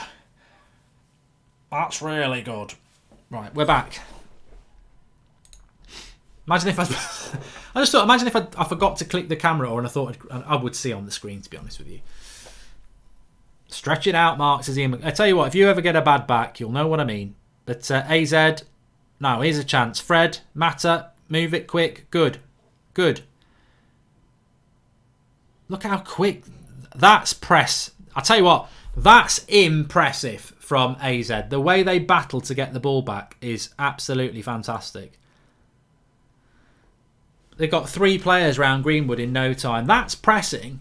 And this is what concerns me about Ollie when he said, I've got the summer to get them fit. I haven't seen this fitness in the press from Manchester United. Hey, if your back's bad and it's your lower back, I've got a brilliant exercise for you. Oh, Idrissi's just sent Delo back to Portugal there. Lovely bit of skill. I told you, number 11. I deserve something because I said in the preview, Coop Miners, number 8, Stengs, number 7, and Idrissi, number 11 for AZ. Look at that control as well. He's brilliant, this number 11. Oh, lovely overlap. Cross comes in, well away by Rojo. He is absolutely brilliant, number 11. I'm going to give him a tweet. Not everybody gets a tweet.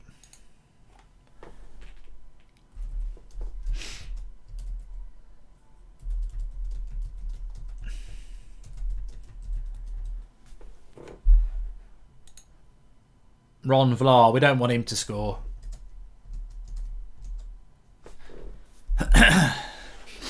So Staines on the corner for AZ.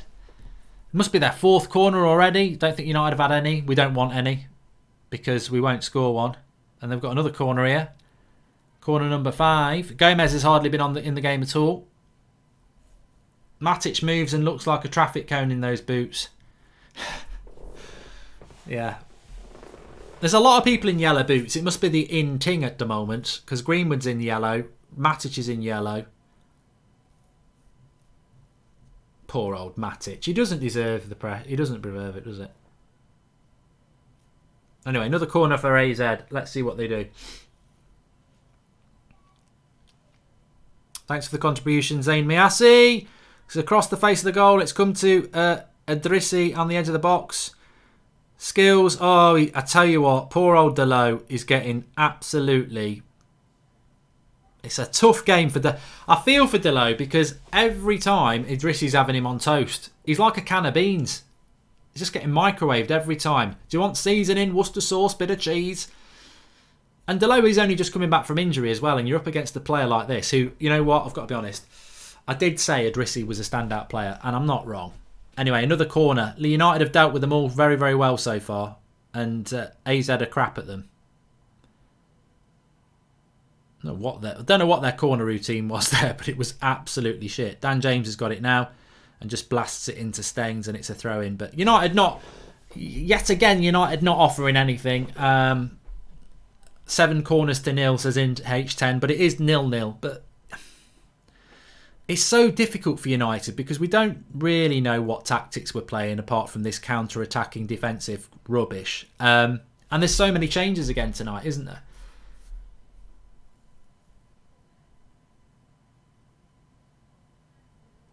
Nobody's running their socks off, says Pauline Garker. This is embarrassing, says Jack King. Well, the press seems to have stopped a bit now. I mean, Mata's doing it, but Mata really should be conserving his energy because he can only play for an hour anyway. It has got the look of a smash and grab if United are going to get something there. I can't see. You can already say I can't see we're going to win this 2 or 3-0 because we're just not in the game enough. I think it's going to be smash and grab. I mean, Matic has lost the ball there, and then here comes Stengs, and he'll just blast away from Matic. No, he doesn't. He thinks, I'll take you on. Good pressing by Fred. Can anyone see United getting anything from this game? We're turning into Ipswich Town, says George Kronos. I think the way it's gone the first 22 minutes, United are looking at a draw or a nicking win at best. We're not in the game. But this is nothing new. Doesn't matter who the team is. This is nothing new. It's the same thing every game. It's the same way of playing every bloody game. Just soak up the pressure and hit a team on the break.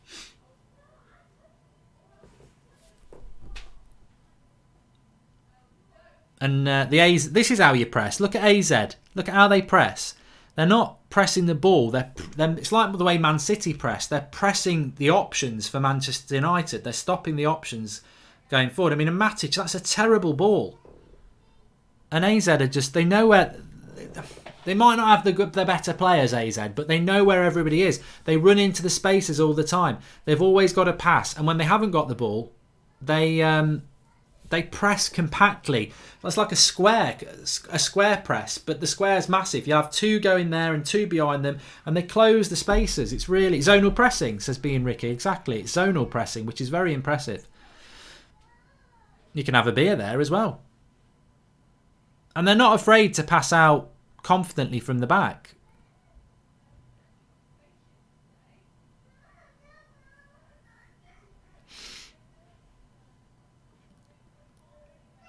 E. Cording says, we're parking the bus against AZ ALKMAAR. How far have we fallen? Yeah. I didn't think tonight was going to be easy, to be honest. I think tonight's probably harder than Newcastle. Especially because of the team we've selected. But we've got no belief in our play, so South African Red. Well, there isn't any belief in the play. I would agree with you on that one. But what is the play? You can't just sit back all the time.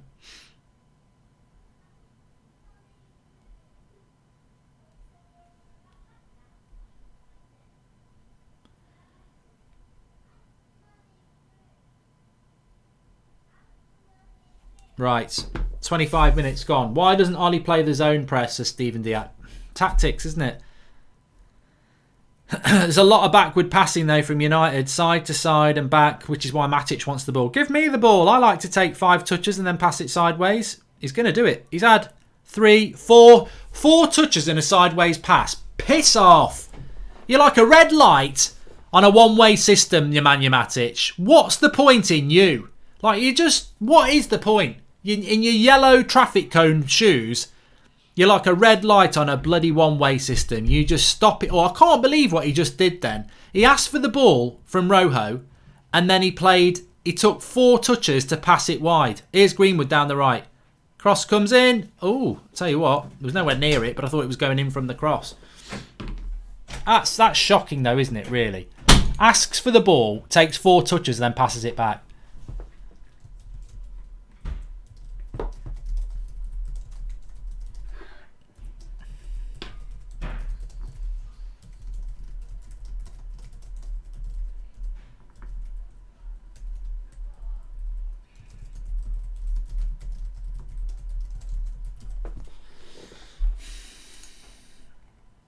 Very frustrating player. He would suit Serie A put down to the ground, to be honest with you. Thanks for the contribution from Zayn Niathi. And Ollie was the perfect fit until he decided to go defensive. Now he needs to go, says Ewan Hacklin. I don't get what Ollie is doing, really, because this is not why he got the job. And I will keep saying it, and I think everybody should keep saying it, because one day he might go back to what he was doing before. Because the only excuse I ever hear is, he doesn't do it because he hasn't got the players. How many midfielders is he playing? 3. Like, why can't Fred sit and McTominay and Pogba be the 2 box-to-box? And if Pogba's injured, Fred can sit or McTominay can sit, and you could bring Pereira in. But there are options. There are bloody options. But he plays 2 holding midfielders ever. He played 2 holding midfielders against bloody Rochdale, for God's sake. He's going to keep doing it all season. Van Gaal got hounded out of the club for this. Like, he did. And this is one thing. People are going, you're so clearly Ollie out. I'm not clearly Ollie out, but he's got to change or he's going to go. And all I'm saying is, because I remember it vividly, is that Van Gaal got hounded out of the club for his negative side-to-side crab football, where he made Daley Blind and Chris Smalling look like the best centre-backs in the world because he's put 2 CDMs in front of them. And here we are under Ole Gunnar Solskjaer, who got the job on a vibrant 4-3-3, who's now gone back to an LVG approach. It is sad, but AZ giving as good as they're getting here. And Idrissi, okay. Alligator says, we must be the easiest opponent to prepare for. Slow and predictable. All you have to do is press us when we have possession and force us into mistakes. We're not good enough on the ball. You know, people say, Mark, is Matic your most hated United player after Fellaini, says Shandy. I don't hate Matic and I didn't hate Fellaini. I just don't like that sort of footballer. Abanaf Ray, thanks for the contribution. You go back and watch the video when we signed Nemanja Matic. I went bloody mad. I didn't want him from day one because I know what sort of footballer he is. I don't want that sort of footballer at the club.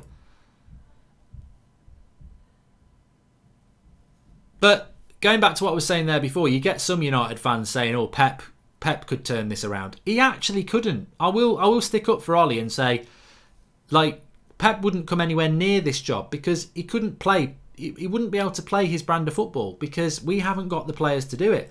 I mean, we've got possession and we've just gone back to Rojo on the halfway line, and Fred's just tried a ball there that it's just never on, never on.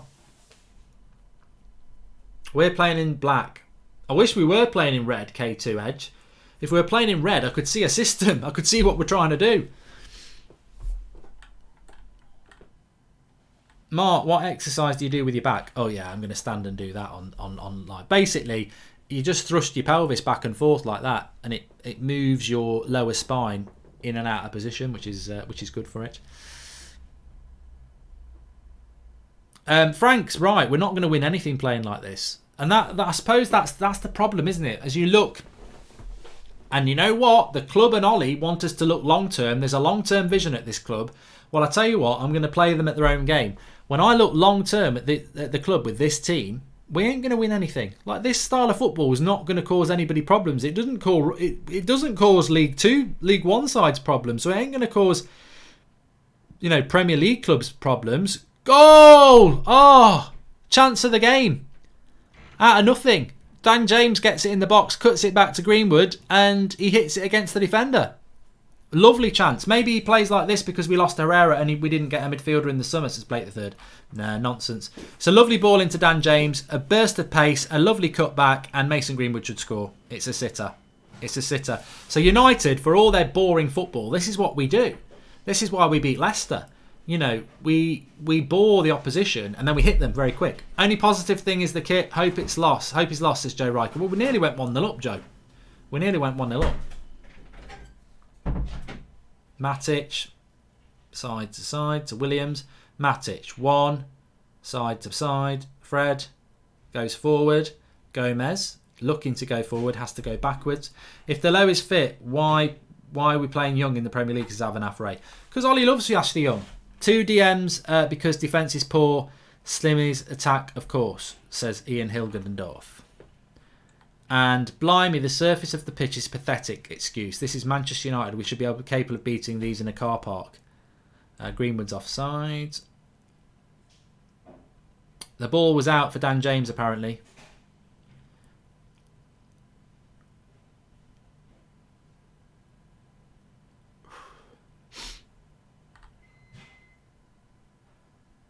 And Terence says, be patient, Mark. We are rebuilding our team. Ollie is the right man. Chill out.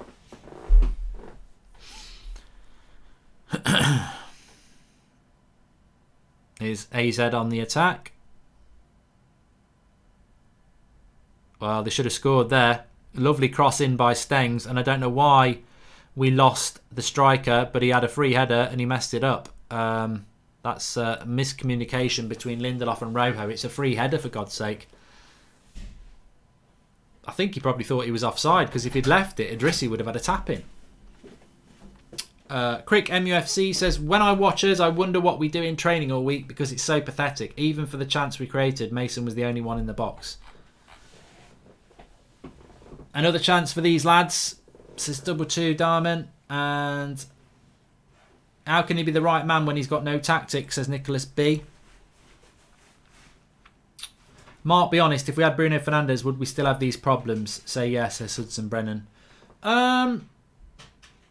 Look at that lovely build-up play between AZ and Stengs has overhit that, this is what I feel sorry for the lad there, because his pass is really good, and on grass that pass would have held up, but on this sort of surface,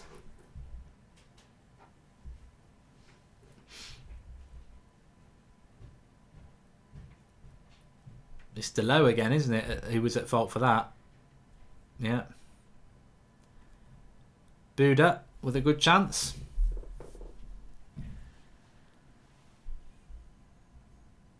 Good ball by Mata into Delo. They win it back very quickly. I like the way AZ play. I wish I'd like my club to play like this. And we've got better players, but I like the way they play. It's a high energy, attractive way of playing football. Nikel Christiansen says, Mark, what is your best starting 11 in United's history? Not going to do that, Nicholas. It's a 10-minute conversation, mate. We're watching a match. Coop Miners into Idrissi. Oh, skills. He's just megged Matic. Has it back. Good header. Stengs.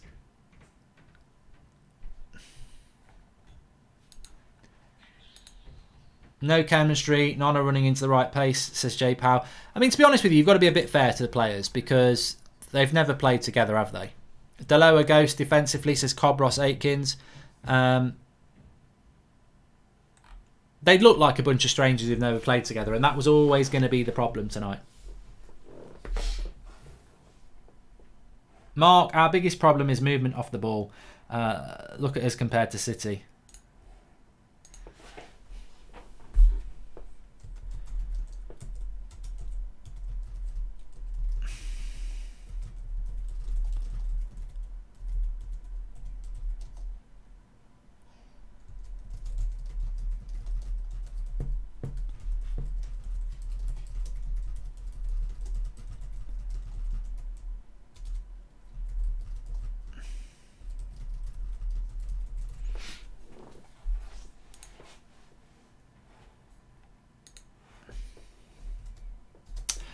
Please do subscribe if you're new, bottom right hand corner, and share the video if you have subscribed. There's a share button underneath. I mean, look at AZ. They're just confidently passing it around their penalty box, around our players. I mean, if that was the other way round, we'd have lost the ball by now. Oh, Rojo, terrible ball into Stengs, messing about. He's won it there, though. Yeah, that's it. Just blast it clear, Rojo, because there's nothing else we can do. Matic into Gomez. To Brandon Williams. But the trouble is we're having to go backwards so much. I mean, that's a pass backwards to Lindelof from Gomez. Nearly every pass is a sideways or a backwards pass. We've gone nowhere in 5 passes. AZ have just got dropped back. You see what I mean, though? That's a prime example there. The ball's gone back to where it was in 6 passes. It's still in our half. But in that time, AZ have just dropped and got everybody back. So we've took all that time to start going forward, in which time AZ have already got everybody back anyway. So this is what I've been talking about for years with Manchester United, in the comparable to like a Man City or a Liverpool. They get the ball and they move forward quickly when the opposition are out of position. We play 20 passes to get back on the halfway line, and then AZ have got everybody back. I mean, it doesn't mean we won't score from it, but statistically, percentage-wise, you're not going to score many chances when you're allowing the opposition to get themselves into position. They've got everybody behind the ball now. And yeah, we're passing the ball around nicely, but we're you know, it goes wide now. We ain't got anybody to put this cross. I mean, Delo can put a cross in, but there's no one who's going to get on the end of it. Gomez gets on the end of it. Oh, I would have looked stupid then, but nothing comes of it. Poor pass by Fred. And now AZ come away. We've had a chat here from Glenn X Nobly. He says, turn the game off. I've switched over to BBC 4. And Mark Whitten, do you feel Matic is this season's Fellaini and will leave in January? I don't know. It depends if we can get another midfielder in, because if we can't get another midfielder in, he won't let him go, will he? Got hardly any options in the midfield at all.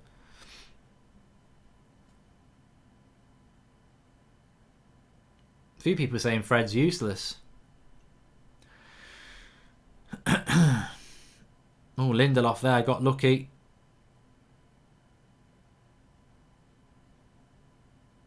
Well won. Oh, I think we'll get to. I think we're going to be 0-0 at half time. Adrissi is a breath of fresh air, says Anonymous. Yeah, I really like the look of him. Such a boring game, says Tom Wee. I think it's a boring game from United's point of view, because we're just trying to smash and grab. That's all we do, isn't it? We do it at home. But I have quite enjoyed AZ, who should be should be underdogs, really, shouldn't they? I think Gomez is wasted out on the left as well. Yeah, a few people saying that he should be playing more centrally. Mata swings it out to Delo. I think putting crosses into the box is going to be futile. I really do. Lindelof has it. We are playing at the level of Sunderland's under 18, says Dracula. What do you think about us being linked with Wilson and Mandzukic, says Thomas Dixon? I think it's depressing. Mandzukic is right at the end of his career. What's the point? And Callum Wilson, I mean, Callum Wilson's the equivalent of a Jermaine Defoe. In fact, he's not even as good as a Jermaine Defoe. He's an okay Premier League striker, and we'd probably have to pay 60 million for him. It's just like, why are we buying Callum Wilson? Because he's got a British passport. I mean, I don't want Callum Wilson anywhere near United. He's 27, 28, isn't he? He's an okay striker. He's a player I'd expect to go to Everton, not Manchester United. But then again, maybe that's our level now. There's way. Go and get Timo Werner. Like, there's loads of good strikers out there. Stunner says, I'm Dutch. I respect AZ for their quality, but United not winning this is like United losing to Norwich. Fair play. Fair play.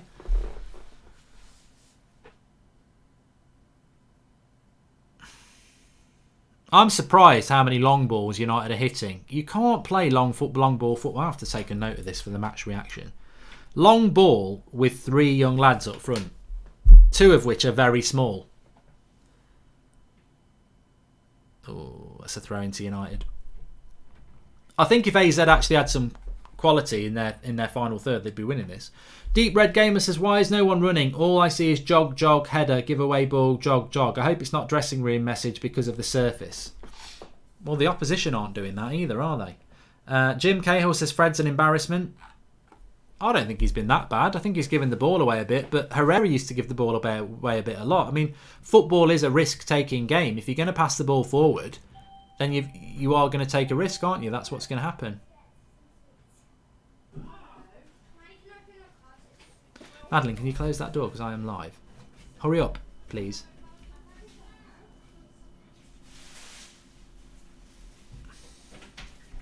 Hope it goes well.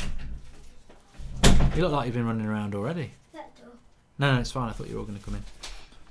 See you in a bit. Best performance of the season from Lingard, says Dylan Western. And Deep Red Gamer says, why is no one running? Oh, I've read that one. Tactics are shameful, says Manan. Well, De Gea's got it now. Has to go long. And it goes out for a throw-in. I mean, that typifies United's half, that does. De Gea gets pressed, tries to hit a long ball, and it goes out for a throw-in. Tedious, says David Mullen. The standard of football is just tactically not good enough. They need better coaching. The players need better coaching than this. But is it a coincidence that LVG, Mourinho and Ollie are all playing the same brand of football? To me, I think... Oh, there's a bad ball by AZ there. To me, what needs to happen is there needs to be some honesty about this squad because, quite frankly, they're clearly none of them good enough to play a brand of football for this football club. The biggest problem right now is we need to get the average players away, says Ketchel Hulsland, and soon bright stars in like Haaland before Man City get him. It's something in him. Did you watch the Liverpool match yesterday, Mark? I think he looks a very good player, but I think the only reason we're being linked to him is because we're Manchester United and we need to buy players. It's the same with Sancho. They're not going to come. And Upbeat Sarcastic says, as bad as we are now, I like to remind myself that Man City were much worse than this for more than 100 years. Small comforts. It is a small comfort. Because the way we're playing, we'll be like this for 100 years. But you can see, the thing about AZ is you can see their next pass. You can already see what their next pass is going to be. It's exciting. I'm more excited by them than United. That's shocking, isn't it? And they're not even a good team. Another boring half. No extra excitement. No soul. We're done, says JJ. White Owl says Mata either avoids the ball or drops back to the halfway like a CDM to play sideways passes. United needs presence in the midfield, not jelly babies. I think you've hit the nail on the head there with Juan Mata, by the way. He flatters to deceive. He's doing it right now. He's just dropped right back into the halfway line as the number 10 to play a sideways pass. Absolutely nailed it on the head. And he wants it back from Fred again.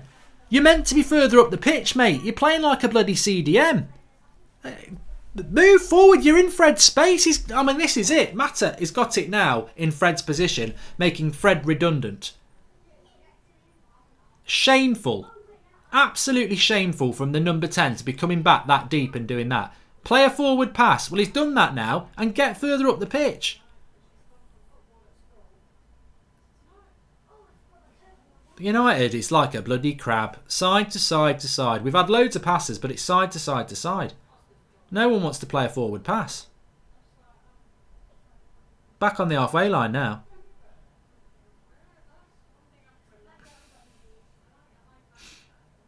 Matic. Gomez. Lost the ball. And he's down. So it's looking like it's going to be 0-0 at half time. I'd take 0-0. I'd take 0-0. Tommy Jordake says, what's the tactics? Sit back and try and hit them on the break. Because when we get the ball, they sit back and we ain't got a bloody clue. We ain't got a clue. Here's Badu down the wing. Fred ain't going to catch him. Burst of pace. Fred is the only one pressing. He's all over the pitch, says Xdol86. He's yelling to the teammates to move without the ball. Watch Fred's positioning without the ball. He's trying very hard. I agree. I do.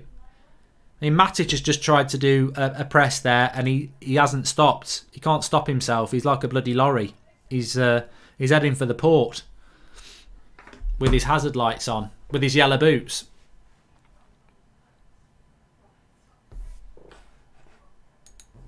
David Mills says, we're chasing the ball but don't really want to win it. They're just running around the pitch. It is. It's like a training exercise, isn't it? Oh, good skill there from AZ. Oh, he's just left Matic. That's terrible defending by Matic. He's absolutely left him for dead. Stengs.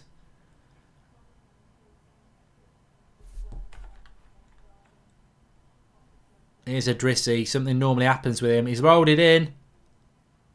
Oh, tell you what, lucky. And Greenwood seems to be the only one wanting to put the ball forward, says Wolfie 35p. And I think that's half time. He's the best player on the pitch, number 11, Idrissi. And the ref has blown up for half time. But you know what? Unfortunately, it's been exactly the half we thought we were going to see with United. It is. It's exactly the half that we thought we were going to see. Not enough going on. Shocking tactics. A shocking approach to the game. And you'd expect a little bit more, wouldn't you? You'd expect a little bit more. I mean, if anybody's not watching it, I could describe it for you very, very simply. Go and watch the West Ham game, go and watch the Leicester game, and you basically will see what United have tried to do tonight. Tactically, we're very consistent. People say, what are the tactics? Unfortunately, you need to wait your eyes up.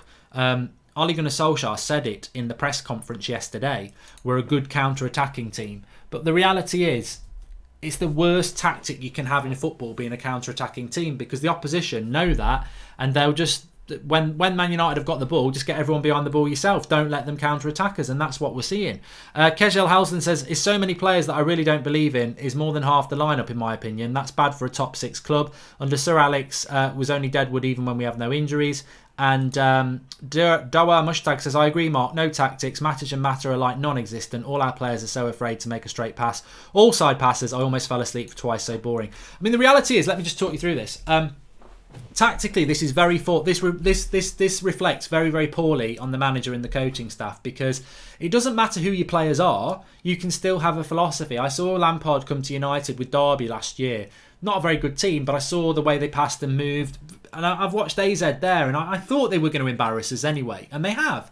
The way they always want the ball, the way they'll do triangles in their own penalty box, the way they pass and move, the way you can always see their next pass. When you watch a decent football club, you watch it on the telly especially, you can see the full pitch most of the time. When someone's got the ball, you can see where it's going next, and you start to it's like a good film. You start to engage in it because you can see what's going to happen, and it's therapeutic and it's nice on the eye. With United, you don't really know what we're going to do, and side to side passing isn't easy on the eye at all. But there was one phase of play in there that encapsulates the half for me. It was down the left-hand side. I think Brandon Williams had it. He knocked it to maybe Gomez. We went back. We played about 6 passes to get the ball back to where they originally had it. And then by which time, AZ ALKMAAR had just moved the whole team back behind the halfway line. And then United started going side to side for about 20 passes. But we're not going anywhere because the opposition are now back in position. And like I've said, with City and Spurs and everyone else, they'll move the ball quickly and exploit the gaps. But United, and we've been doing this for years under Mourinho as well, we don't move the ball quick enough. We're okay at passing the ball around, but we're brilliant at getting nowhere with that ball. And the amount of times we'll have it in the final third and go back to our halfway line, it's the philosophy of the team is totally wrong. Pep Guardiola would never allow that. Klopp wouldn't like that either. I mean, every now and again it's fine to retain possession, but we retain possession for no end purpose. It's side to side, backwards side to side, forwards to come backwards. Let's whip a pointless cross into the box. You've got Dan James playing up front. You've got, as I said, it's basically the Hobbit against the Undertaker with Dan James against Ron Vlaar.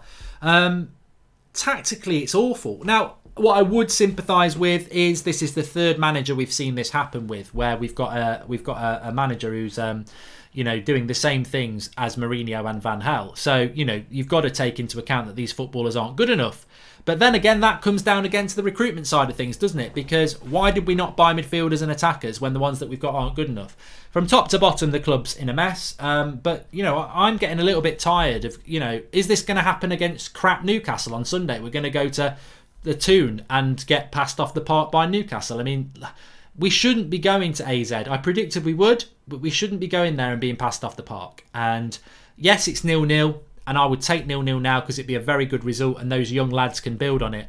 But those young lads aren't going to build on anything in a system like that. I feared that Angel Gomez and Greenwood and Dan James would be starved of decent ball.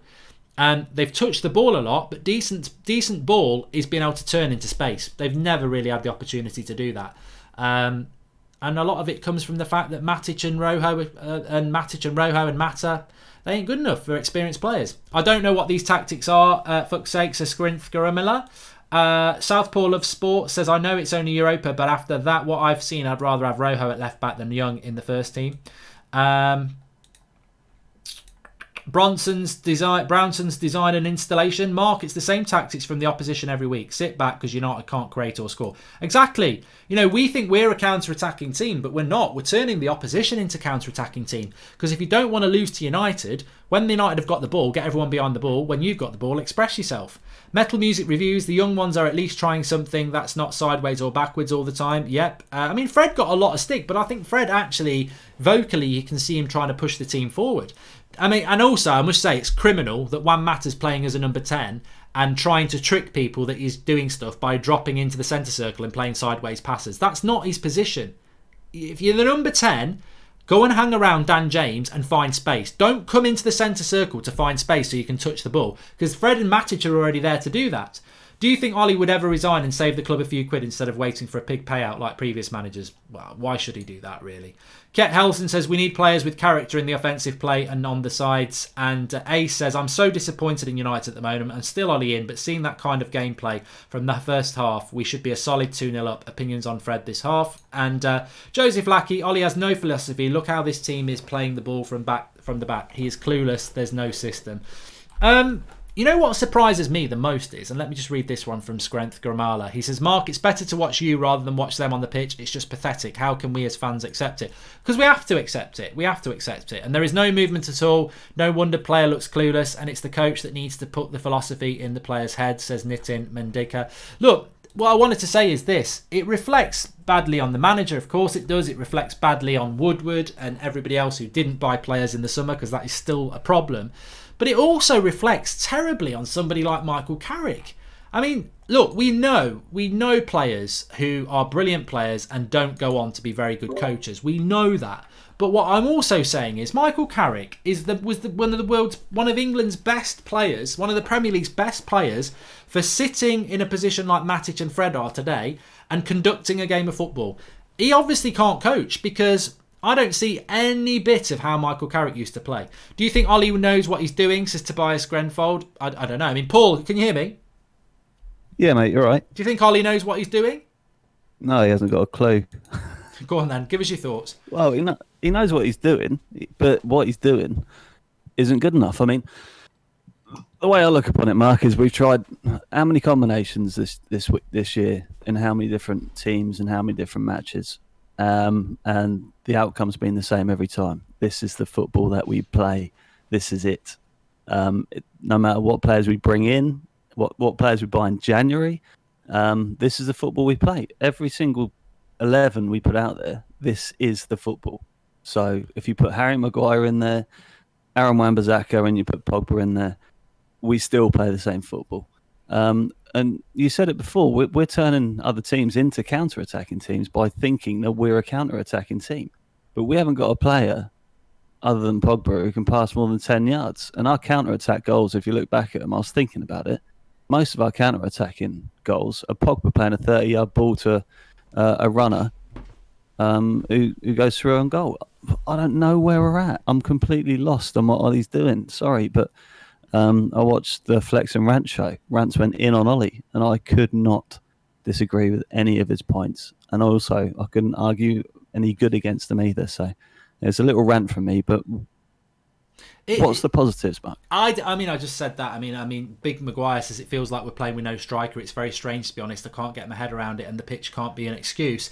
And Jordan Such says, if our number 10 is not Lingard, it's Mata. Says everything. Well, I think the number 10 is a waste of time in the United formation because Mata's not staying in the number 10 position. He's dropping into the centre circle, getting in Fred's way to touch the ball. That's pointless. Lingard's useless there. I said it at the start, and I got a lot of stick on Twitter. I said it in the first 5 minutes. I said, Dan James is playing up front and Greenwood's on the right. Either this is brilliant tactics or it's as stupid as it looks. And at half time, I was right. It looks stupid. It is stupid. There is no tactical... I think they're trying to do something clever, but I can't think why. Because you're playing against two ball-playing physical centre-backs, and we're not moving the...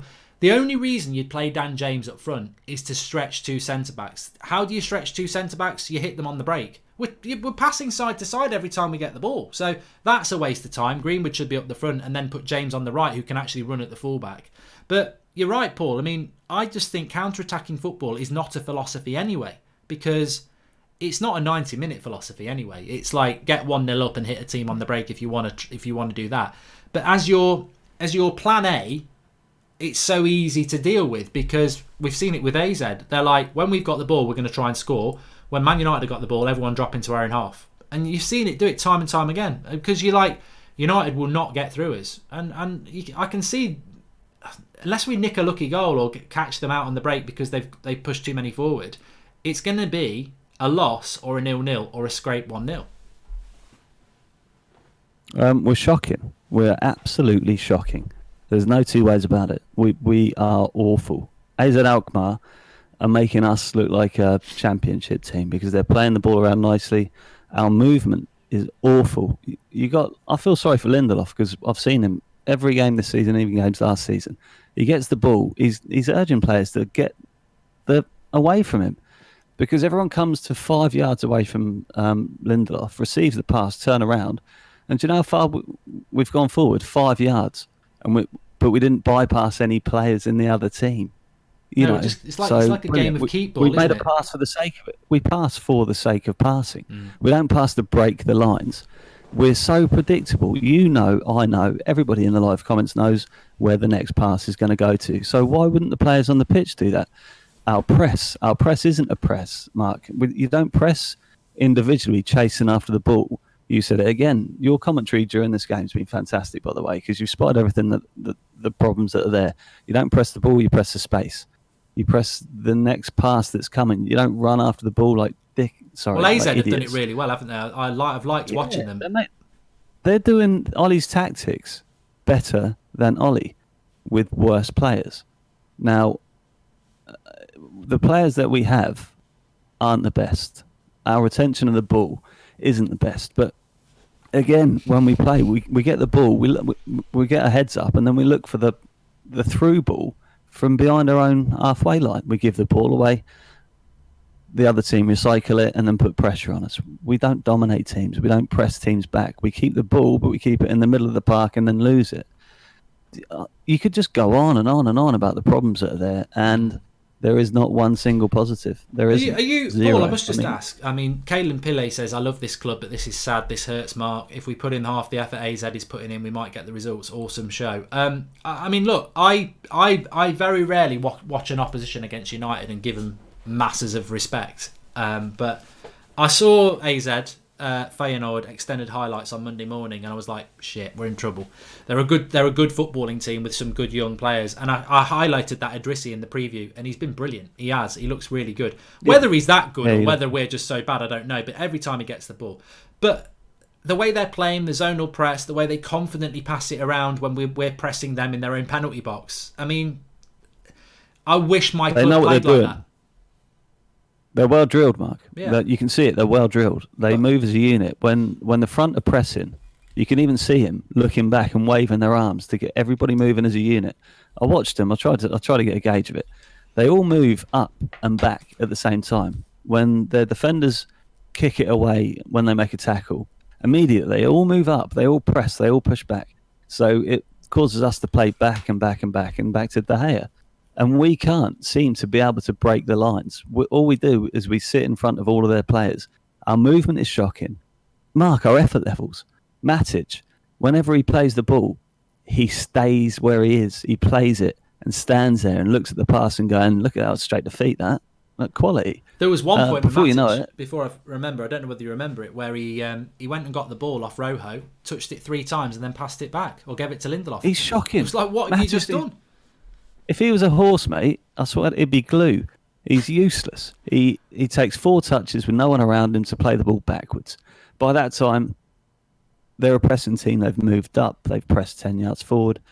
We have to play it back again. I said it in the first half. Matic he's a red light on a one-way system. He's absolutely irrelevant, and he slows everything down for no reason.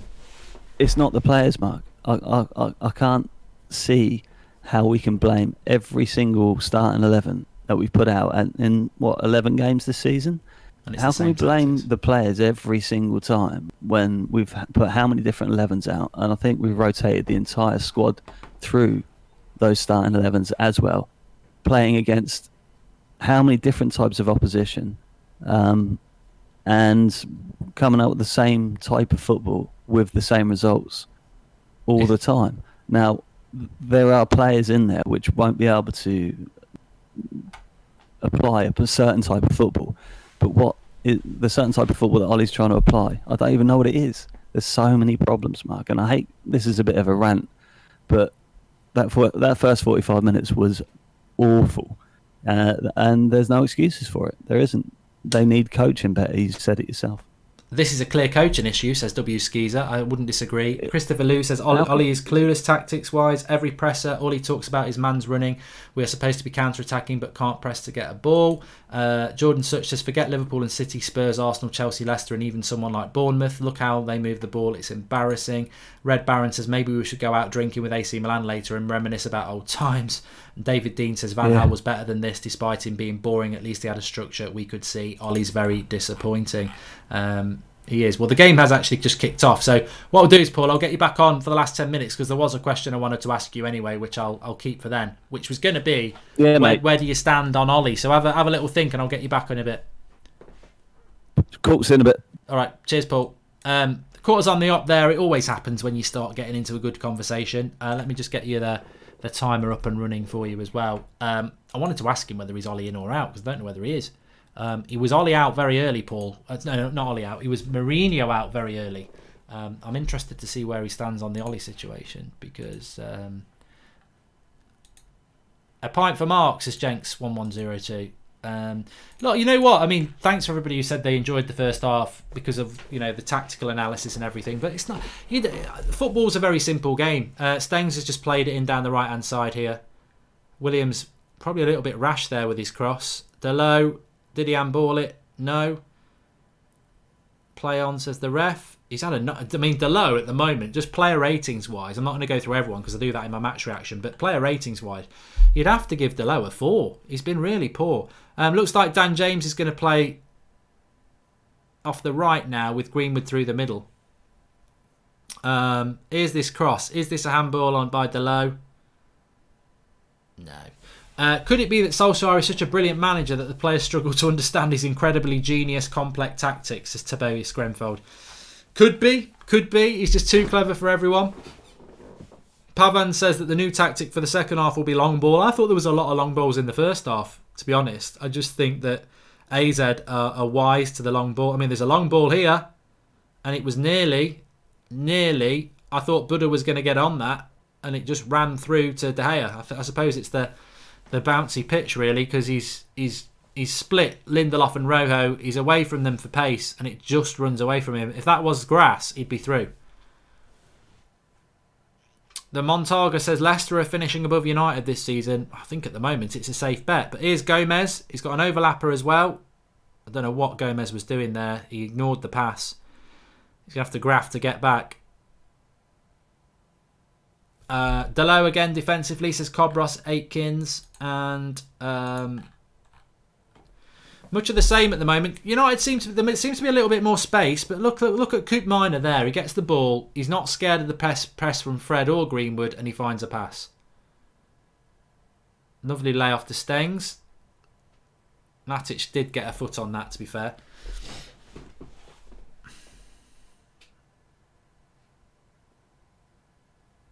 And you know the scary thing as well is that for all those people who don't think Fred's good enough, what if he's not good enough? Like, I've always felt that Ollie doesn't fancy Fred anyway. What if he isn't good enough? Thanks for the contributions, Mayasi. What if Fred is not good enough? I mean, it only reflects badly on the board and Ollie anyway, because they would have known this in the summer. So, good. I think Brandon Williams has done very well, by the way.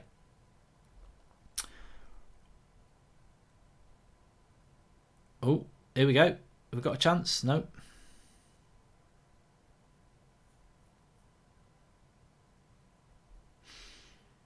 I also think that the tactics tonight have been... Joe Dude says, stop being so negative. United have just been unlucky. Are the board incompetent or do they not just care, says Donny. And I think they do care. I think the board do care because they want to... If United is successful, they make more money. So the board do care. I just think that they're incompetent. Please do subscribe to the channel if you're new. Bottom right hand corner, we're trying to get up to 558,000 today.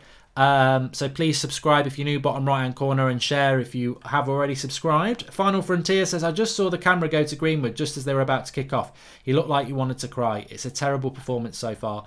I think with regard to the front three, we've tried to be too clever in this game. I think when you're a team that's struggling to create chances, you need to simplify the game of football. And all I've seen is Greenwood on the left, Greenwood on the right, Greenwood through the middle, Dan James on the right, Dan James on the left, Gomez on the left, Gomez central. Like, they're sort of tactics you use when you're a coherent team. We're so incoherent, we're drunk. You know, we're all over the place, and then we're swapping players from positions. You're just overcomplicating something that when we're not even understanding the basics. Just stick Greenwood in the number 9 position. Just stick Gomez on the left and James on the right, and let them have 45 minutes of sticking to their position. All this swapping around, it's trying to be clever for clever's sake. Like, we're not clever. We're not playing well. So try and simplify the game. Try and put people into the positions that they're meant to be being in, and stop making excuses for failure.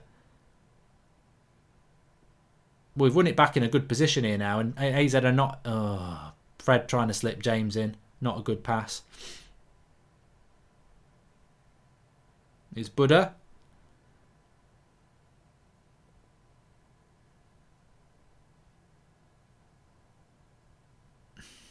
It's bad first touch by Danja. We can't get a foot on the ball at the moment. And Suma Akadi says, think if we had Bruno Fernandes now, what the midfield is doing, and Matt is saying that if we are a few steps away from a trophy. Oh, cross right across the box, and nobody there to tap it in for AZ.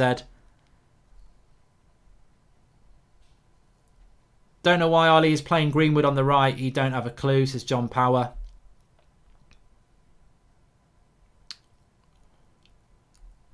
A lot of not happy people in the live comments. I don't think they're unhappy with individual players or the manager. I think it's, well, maybe they are unhappy with the manager, but it's the poor tactics. I don't know of any club, and I know Liverpool were bad for years, and I know Arsenal haven't won a title for 10 years, but I also know that Liverpool haven't been a shit football team for 30 years, and Arsenal haven't been a shit football team for 10 years, despite not winning the Premier League for that long. As United fans, we've been subjected to, for a club that's got, and I don't like talking about history because, you know, you live in the present, not in the past. Idrissi again, and they want a penalty there, and the ref says no. Have we got VAR in the Europa League? I don't think so.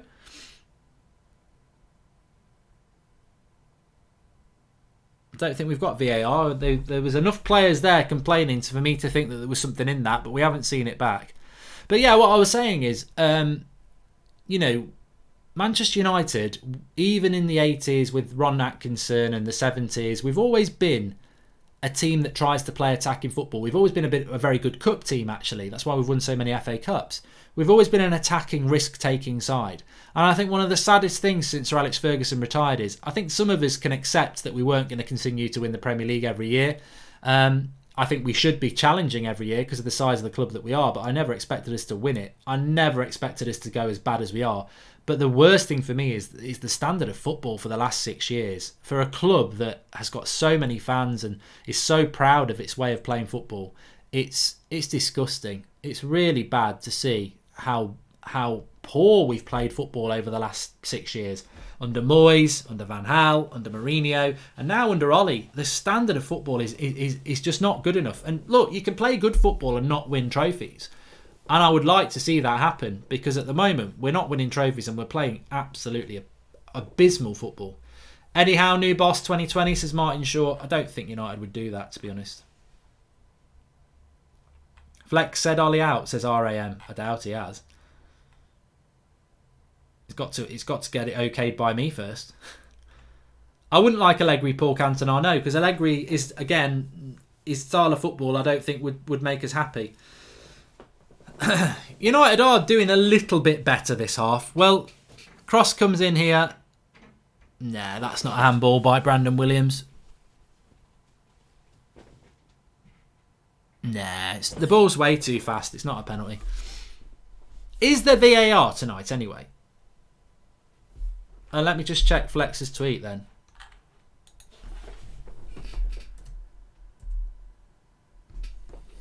Free kick to United anyway.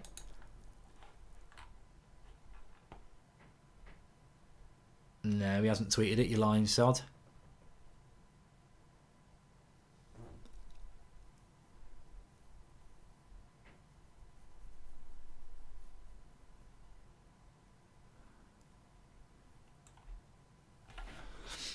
You had me there. No VAR in the Europa, says Darren Morris. Thanks for that. I thought there was. Thanks for the contribution, Alan Leese. And this is embarrassing, says Freddie Mercury. Well, you know what? I think the good thing about this game being a 6 o'clock kickoff is that you can still go and watch a bit of a Netflix box set, can't you, and not waste your whole evening. Also, it means that the fan cams will be up by about 9 o'clock and we'll be able to see what all the United fans have got to say who've travelled over there to watch this shit, to be honest with you. There has to be a good winning by Delo there, but there has to be an obligation to actually play good football, doesn't there? You know, you can't just keep doing this. You can't keep doing this.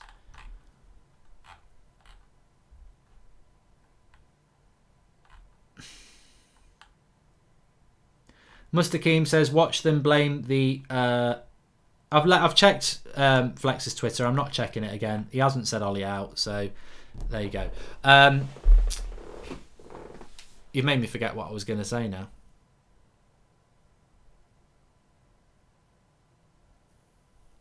Good winning by Brandon Williams. Dan James should not have done that. He really got in his way there.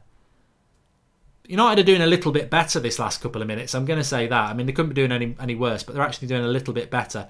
They're almost getting to the edge of the penalty box, which is way better than we did in the first half. But AZ have got everyone behind the ball anyway, so breaking through is going to be very difficult. And we're going back now. Matic. Oh, a bit of skill by Matic. Oh, Matic is going to get a nosebleed here. Oh, where's he going? He's got it to Fred. And then it's gone.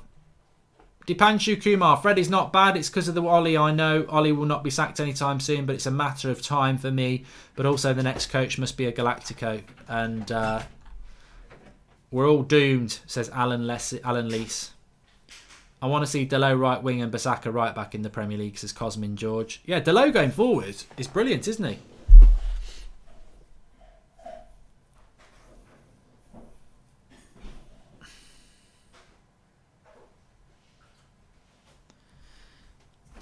I think United have got to get... I think if United are going to play like this, you've got to get a result. You can't play like this and then lose the game, because otherwise you may as well not bother coming. You know, if you're going to play this boring brand of football, you've got to get a result. Over the bar from AZ. Bit ambitious, that.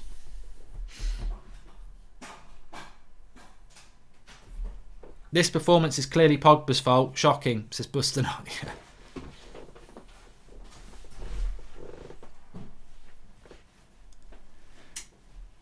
J.O. Drabos, I'm going to absolutely bury you with this comment. He says, Ollie picked the team Mark wanted. Now see what happened. Stop blaming the tactics. Can you not see how you've just absolutely owned yourself with that? I mean, he's picked every single team. He's picked different teams. They play the same tactics. We play 4-2-3-1 with two CDMs. Matic and Fred are stood on their own half here, and United are meant to be having an attack. And you're telling me, because he's picked the players I want, it's the player's fault and not Ollie's. It's this, mate. The only consistent thing is the manager picks the team and picks the same tactics. Wouldn't matter if Messi was up front. It would make no difference. He wouldn't score because we do absolutely nothing. It's the same crap tactics all the time. 4-2-3-1. Doesn't matter who gets picked. Rahul V, thanks for the contribution. Hayde Hammond says, 4 a.m. in Melbourne, Australia, watching and listening to you. Our style of play really hurts my heart. I feel hollow. Can you recommend a remedy to help? Can I hear it? The door? It's all open. Yeah. All right. See you in a bit. Take care. So bored to Spanky. Let's do our favourite flavoured crisps. Prawn cocktail and cheese and onion for me. Hula hoops. Who likes hula hoops? Who remembers prawn cocktail quavers? They don't do them anymore. They were really nice. Oh, Idrissi's hurt his ankle there on Delo. United are getting forward. You know, United might smash and grab this. And then, who remembers Juventus last year? Hope we get a super chat from Solskjaer. Who should I sub-mark? Would be amazing, Ketchel Husland. It won't be long before we see Lingard, will it?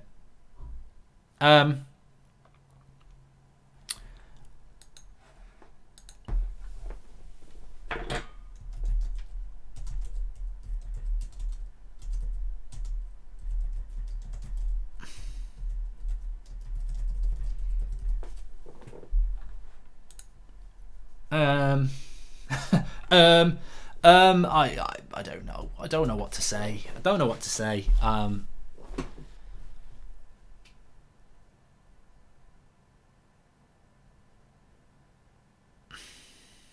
think United's fitness is starting to come through in this game, and that's why we're doing a little bit better.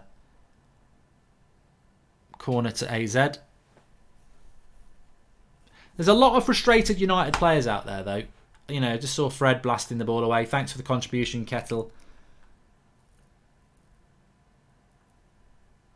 Worst tactics ever, says Mohammed Kulli.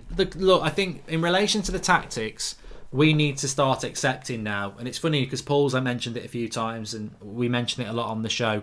What's the tactics? What's the best 11? What's the philosophy? The tactics are 4-2-3-1 formation. The philosophy is trying to counter-attack. It's not why he was given the job. When he got the job off pressing football, moving the ball forward quickly in a 4-3-3 position, in a 4-3-3 formation. Now he's got the job, he's basically become a Poundland version of Mourinho and LVG. Because that was bad enough, but it was never this bad. This is terrible. This is the first season I don't feel like watching matches. Just after 10 matches into the season under Jose, we had some quality. Now we don't have that, says Udit but Naga.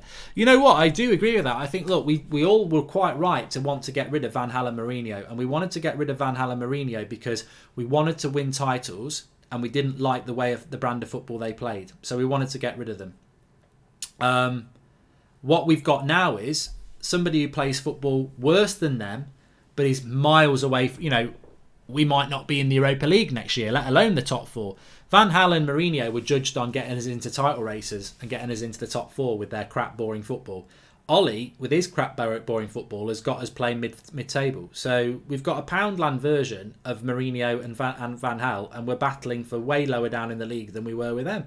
And that's the truth at the moment. And I just don't know when is he going to change? When is he going to change back to why he got the job? He clearly isn't going to do it, is he? What's going to make him change? Pogba played against Arsenal. We still played two holding midfielders. So, you know, I just don't. I don't have an answer because I don't know what he's going to do. He just keeps doing the same thing. And what a surprise! Half an hour, Rashford comes on. This is the first season I don't feel like watching matches. Yeah, I've done that one.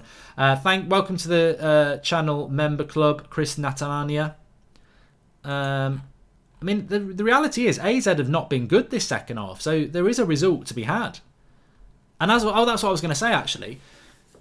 Don't be surprised if United win this, because we did it against Juventus last year, didn't we? We didn't play very well, and then we nicked it.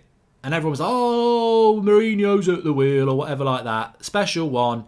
And we were still crap. It just flattered the deceivers. Fred is worse than Matic, says Engv Farman. No, I disagree with you there. I think Matic is hiding. 21 for 10. Dan James coming off for Rashford. That's probably quite a wise move because we're going to need Dan James against Newcastle. Rahul V says, rushing passes on opposition half and keeping the ball too long in our own half shows the inexperience of youth and inability of seniors. We need different players to apply what Ollie wants. And Danny Noon says, don't understand how the Glazers are not embarrassed by having such a bad team and not improving. No pride in ownership. Well, at some point, the Glazers are going to wake up. In fact, they're probably already aware that, you know, success on the pitch will hurt their pocket. I mean, no. Success on the pitch will fill their pockets, and decline on the pitch will empty them, and it won't be lost on them. Sponsors aren't going to pay for this club like they were playing 2 years ago. You know, you're not going to get big sponsorship deals anymore. Ollie could end up losing his legend status, says Daniel Stanley. I think this game is there to be won for United. You know, I think AZ have, whether it's tactics from us, probably not, or they're just getting tired. They've not been as good in the last 10 minutes. Rashford.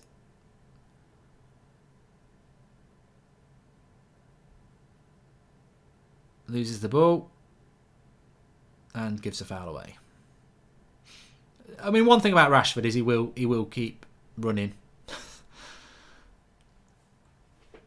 Eamon Cahill says Ollie has got to go. Come on, people, give us some positives. You know, there's a lot. 70% of United fans are Ollie in. Give us some positives. There's enough negativity out there. Give us some positives. Here's Mata in his own half again. Forgot he was even playing, to be honest. Poor pass by Matic. 50-50 tackle with Brandon. Rojo shouts at Brandon Williams, it's not even his bloody fault, you thick prat. It was a bad pass by Matic. I think he's actually shouting at the linesman. Greenwood, most clinical, gets played on the wing, says Purdy Dennis. Yeah. He's playing through the middle at the moment. Rashford's on the left. Mata's trying to play a Hollywood pass there. Matic, just shoot 40 yards out. Why not? Somebody have a shot. Have we had a shot on goal yet? Have we actually had a shot on goal? I can think of Greenwood's blocked shot. Matic's...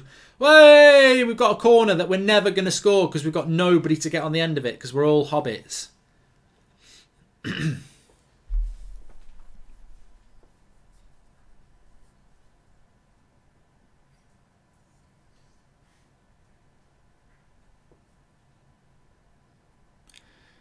Terrible Matic, that. The worst thing about this half now is that AZ are playing shit as well. So it's now the battle of who's the crappiest team. Simply not got the quality to break teams down, says Michael Pedley. They're there. You know what, Michael? You've hit the nail on the head. They're there to be beaten this half. They're there to be beaten this half. They've absolutely faded. AZ have faded. And we still are unable to break them down. Time for a stretch. I'm still here. I'm just going to stretch out a bit. Because there is no positive, says somebody.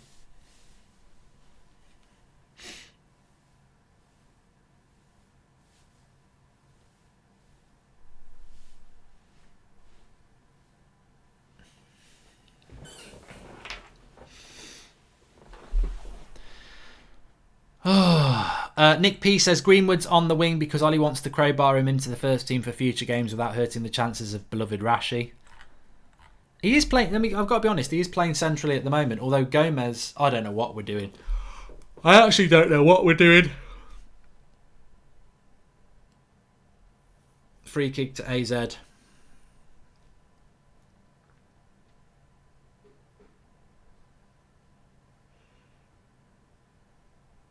Stengs hit a shot there. I mean, he's been quite quiet, that Stengs, to be honest. I think if we get our good players back, we should beat these at Old Trafford. I know that sounds like a miracle at this point, but I think we should. If Ole Gunnar Solskjaer leaves, who would employ him next, says Matt Allen. I'm not really that bothered, to be honest. Once you leave United, it's not really my problem. Japal says, Ollie out on what? Clearly this club needs another 2 to 3 years to rebuild. Stop asking for Ollie out. Any manager coming now will still fail. Yeah, but I suppose it depends. I've said this before, to be honest, mate, that it's... I agree with that whole you need time, but what if you're giving time to the wrong tactically inept manager? That's the problem, isn't it? It's all right if you've got the right manager. You need to see sprouts of that. And what I would say is if Klopp was our manager with these players, we'd probably still be mid-table, but you'd see his philosophy, you'd see his tactics, you'd see how he's trying to play football. The problem we've got at the moment is people say give Ollie time, the players aren't good enough. And I agree with both those statements, but what we're not seeing, and the reason some people are becoming Ollie out, is because, yeah, we know we need time. Yeah, we know these players aren't good enough. But what we're not seeing is a good standard of football and tactics. We're now seeing some of the worst football we've seen in 6 years, and some of the worst tactics we've seen in the last 6 years. So whilst we know some of these players aren't good enough, and we know it's going to take time, this is not the way. This is not the way to build. Surely he should be building the team out in the way he's going to do it in 2 or 3 years. And if this is the tactics in 2 or 3 years, it's never going to be good enough anyway. Would one day come we regret Mourinho and Lukaku leaving Avishek? No, I think, Mourinho even admits himself he should have been sacked, because to be honest with you, Mourinho's a very intelligent man, and Mourinho knows that he wasn't actually achieving the levels that United should have been achieving, and he should have got sacked. Sacking Mourinho wasn't wrong. Even Jose admits it was right. The problem is that we're now worse than we were with Mourinho, which again, for me, the biggest issue there is it's the players, isn't it? It's the players, and more importantly, it's the board.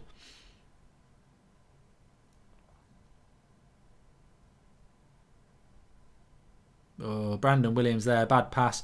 I don't want to be critical of him though. It's been a very difficult job for him. He needs to just keep his head up and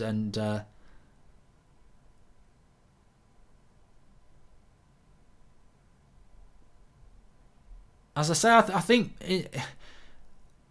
if United get 0-0, they've got away with it today. If we used United shots on goal as a drinking game, it would be more effective than Alcoholics Anonymous, says Stephen Dowd.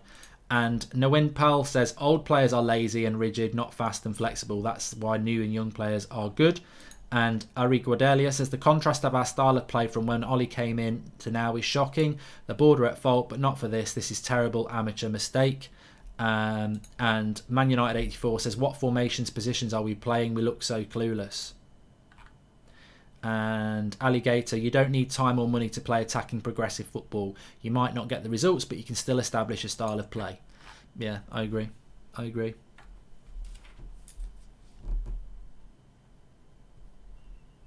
Here's Stengs.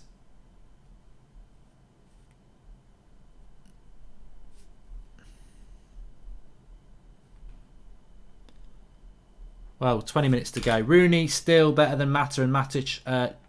Good save by De Gea. Jay Ling's address and combined. And Mark Whitten says, if Ollie was playing a positive attacking style, new signings would be easier to make. Possible signings are looking at United thinking, don't want to be a part of that. It's a good save by De Gea, that. Could have gone in. Hit it from distance. Two-handed save, to be honest with you.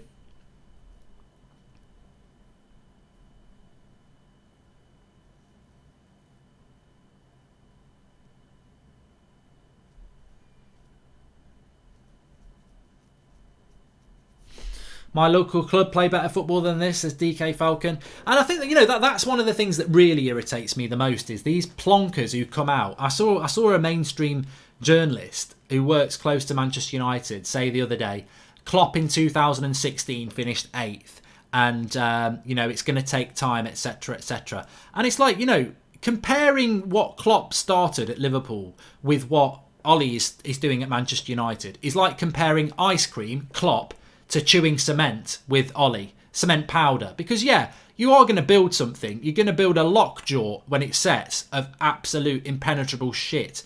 And ice cream tastes nice, and you want to have more of it, but you don't want to eat any more cement. And the comparison to Klopp and Ollie is ridiculous. It's lazy. Klopp took time. Klopp came in with a philosophy and played it. Well, I know what our philosophy is. It's park the bus, and that's not going to be good enough. And I think people are hiding behind it's going to take time. But the best thing about building, if you're going to, I've said this before, if you're building a cathedral or whatever, you've got structural plans. The quantity surveyor, the plans are there of what you're going to build in 3 years. You can't just say in 3 years you're going to get something, but you can't see it yet. You will absolutely know what you're going to build in 3 years, and that's That's what they saw. That's what Liverpool saw, and they've seen it, isn't it? But with United, it's like, oh, we've got to give him time, we've got to give him time. But there's nothing being built. There's nothing being built that's going to be anywhere near coherent. Brandon Williams is down injured at the moment. I think United are going to grind their way to a 0-0, which is a good result in a very, very bad way. I mean, again, they're saying they want a penalty for a foul on Fred. I think it would have been a little bit harsh.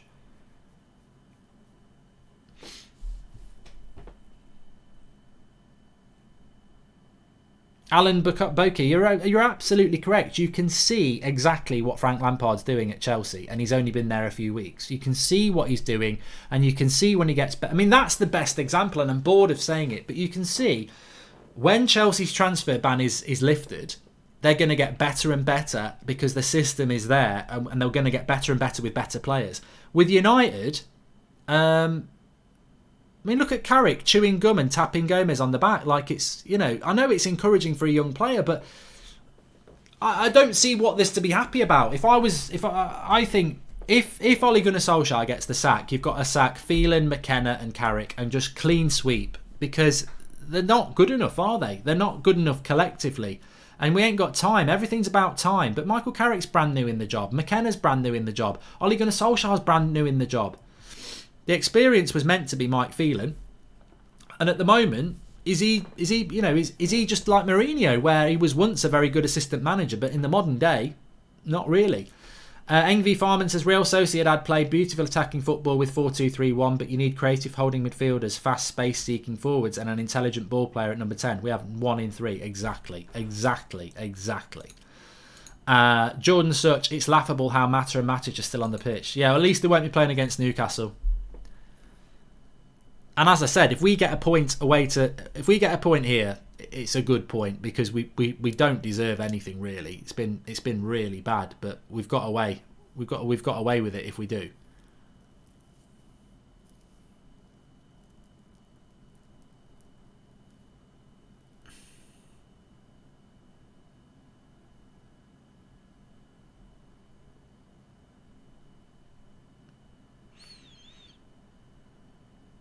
Oh, just wide from AZ there. I think it was Idrissi. He was right on the edge of the box when he hit it, to be honest. It would have been a very good goal. Oh, God. Just skims the post from outside the box. Lovely technique.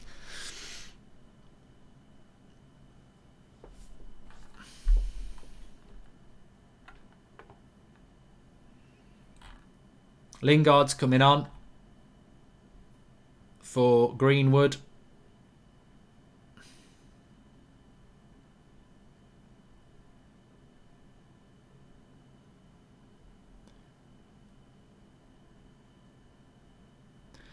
Fred has been utterly awful. Surely you'd agree, says Ali K.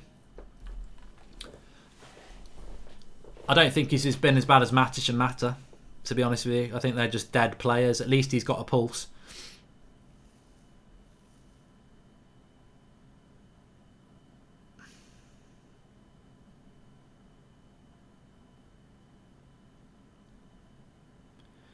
Oh, lovely little bit of play here from AZ. Delow's going to have to be careful. Gives it to Idrissi in the box.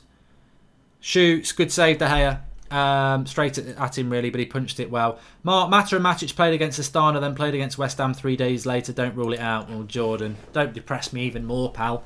Make sure you subscribe to the channel if you're new. Bottom right-hand corner. Lingy's on, says Kyle. Does this rank as United's worst performance of the season? Probably.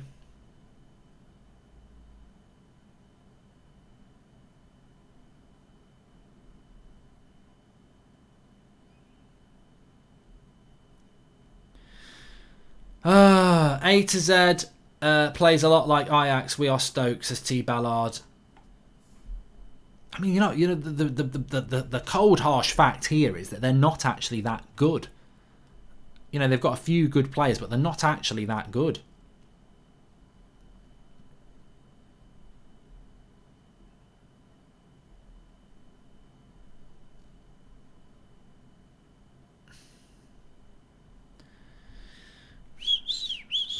I'm no longer concerned with player performances if you're not putting them in the best position to win. What's the point, says Alligator. Please do subscribe if you're new, bottom right hand corner. We're trying to get up to 558,000. So if you are new, subscribe. Bottom right hand corner is the button, and you can share it as well. AZ sort of pushing in this last few minutes now. I think United are just set up to counter attack. Stayings with the cross, and that's gone out for a corner. Can you smell a goal coming, Mark, says Jenks1102. I am like somebody who can no longer smell, because I cannot smell a goal coming. I think it's going to end 0-0. It hates to say, but it's a matter of time for Ollie, says Debanshu Kumar. It's just insane, says W Skeezer.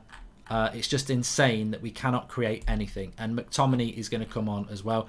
You know what? I wouldn't be surprised if we did do an Ajax, not an Ajax, what was it? A Juventus of last year, and nicked it late on, because we've done absolutely nothing in this game. So it wouldn't surprise me if we went and nicked it late on, but we'll see.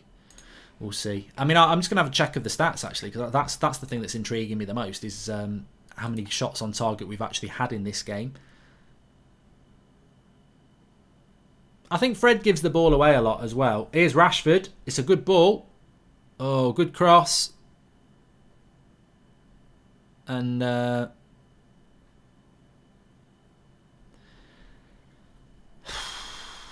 wasn't a good cross. It was a good block. I got you all excited for nothing. Sorry. Now there's going to be a substitution. Should have been a penalty. Should have been a penalty on Rashford, this. I thought he crossed it. That's a penalty. That's the same as Kingsley Coman. Definite penalty on Rashford, that. But there's no VAR. Harsh.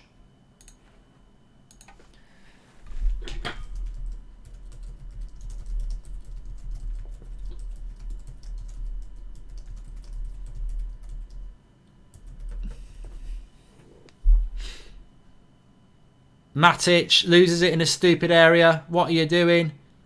And it goes for a goal kick. He got away with it there. Bloody Matic, you're a clown. Absolute clown.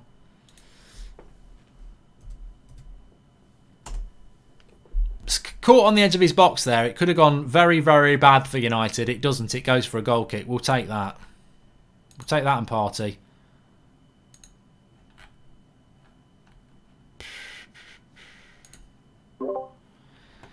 Let's have a look at the super chats. Xdol86 Flex tweeted and said he's sitting behind Solskjaer. Can you send a text to Flex and say he should scream to Solskjaer, can you play 4-3-3 in a high press? That is what you got the job for. Newcastle are awful. If we lose Sunday, it has been the end. App United are doing is hoping on individual talent and not playing the system. Awful, says Reece Gregory. Brendan Burry says, I think we're seeing the blueprint of how Ollie wants to play with the first 3 months, with the fitness levels being so low he ran them into the ground, whether it's Ollie or another coach.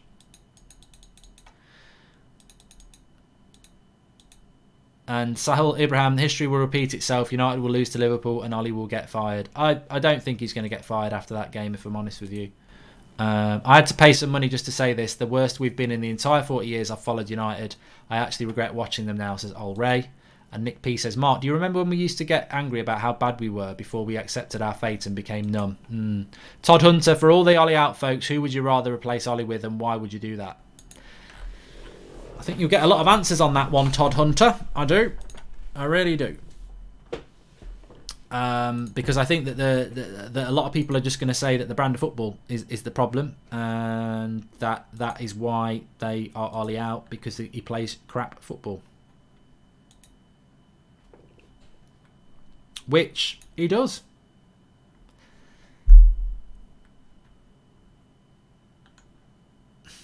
Well, United have got a free kick here. Imagine if they did something with it.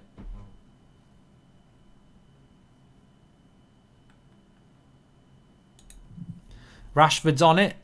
Shoots over the bar. You could not buy it. What a prat. It's an opportunity to put a cross in the box and he blasts it over the fucking bar, shooting again. What are you doing, mate? What are you doing? How many times are we going to watch Marcus Rashford do that on a free kick? It's disgusting. And that's on Ollie as well. Tactically, we've been shit tonight. We get an opportunity to put a cross in the box and Pratt face bloody shoots over the bar. It's a crossing opportunity. He better bloody score and win it now and shut me up, because that's not going to shut me up. That's a joke. I'm bored of this now. I'm bored of watching Marcus Rashford take free kicks and bang them over the bar. It's shocking, isn't it? It really is. The problem with United now is there's so much consistency in doing things bad. It's destroying us. Absolutely destroying us. Oh, I thought Lingard had scored then. I was nearly going to be stood corrected, but I wasn't.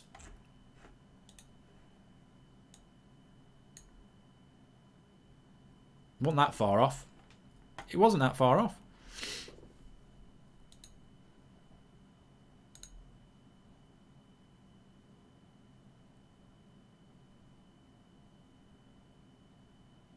Well, we suddenly look a lot better.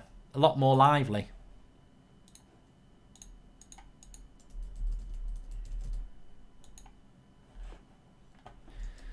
Can we get a winner? Make sure you subscribe if you're new. Bottom right hand corner. About 5 minutes to go. United have decided to start playing a bit more on the front foot now. Fred's gone into a more advanced position.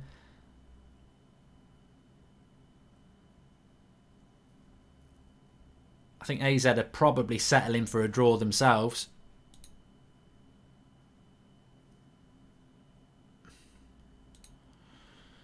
Oh, Lingard.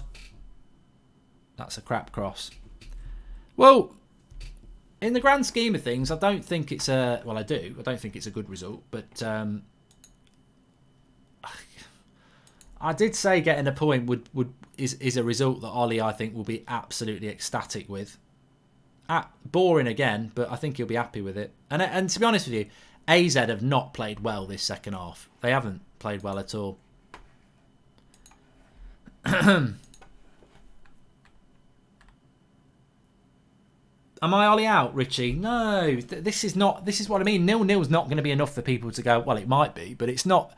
There's no point being Ollie out because we draw 0-0. On paper, this is a good result.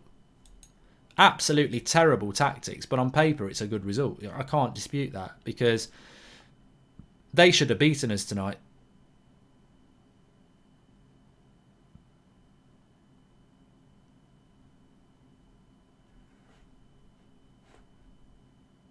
Substitution for them. There's only about 4 minutes to go, and there won't be much added on. We have got a match reaction for you. Yes, we have. Don't worry about that. We'll have. I think the best thing of tonight's going to be the fan cams. By the way, I think they will be very, very, very interesting indeed to see what people who've paid a lot of money to go over there and watch this crap. It's going to be very interesting to see what they've got to say, isn't it? Because all you're going to get is the same old crap of we're trying to build something. And the reality is, what are we trying to do?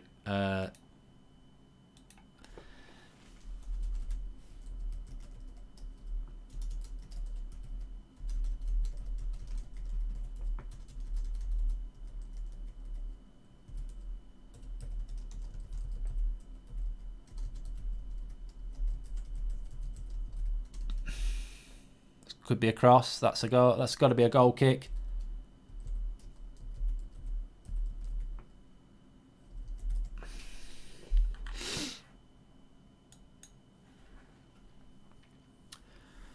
Oh.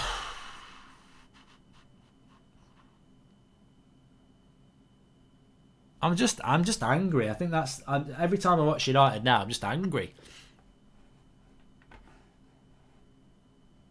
And I don't think that's an exclusive thing, is it? I think we all are.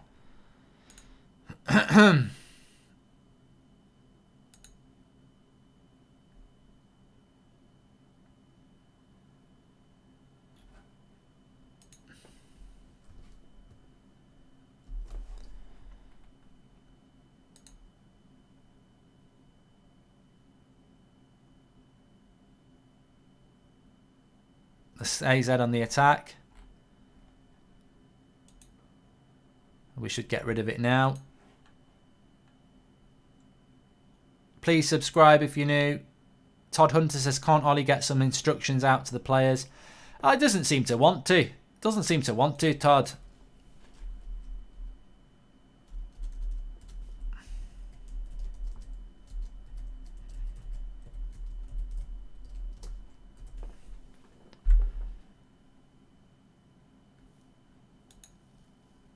Minute left. Corner.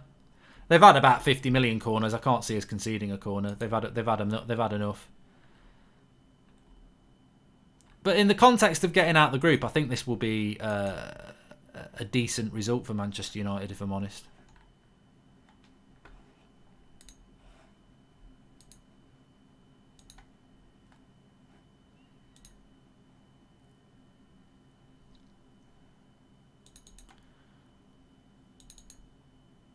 Well, United get rid of it there. So, looks like being a lacklustre, but...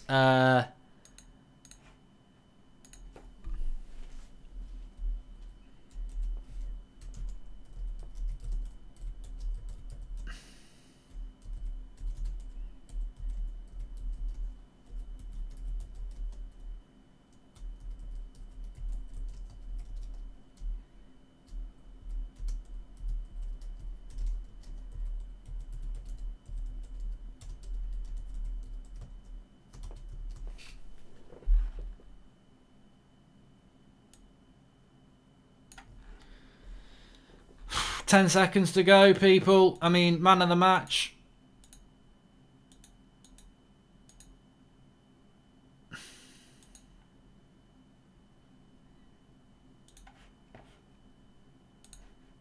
Answers on a postcard.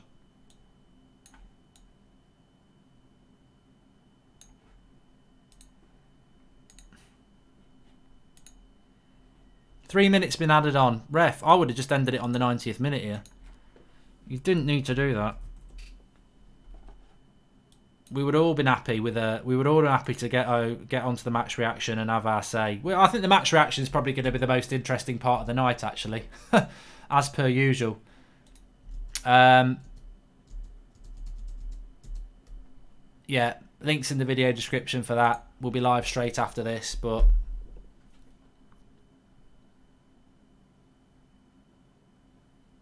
Awful. Awful. Absolutely awful. Jordan Such, if Lampard had United players and Ollie had Chelsea, would it be different? Yeah, 100%. They'd be doing shit and we'd be doing well. In fact, Jordan, thank you for my opening line of the match reaction. Have we had a shot on goal, says Nick P. Yeah, that was the one thing I wanted to check, actually. AZ have got a chance to put this in the box. They won't score from it. Goal kick.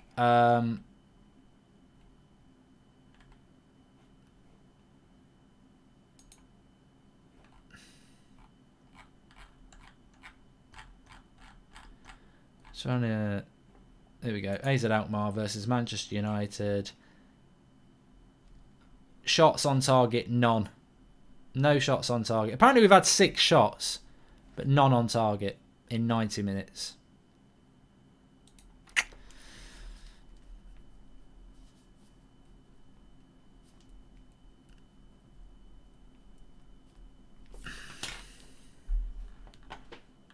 That's disgusting, isn't it? Absolutely disgusting.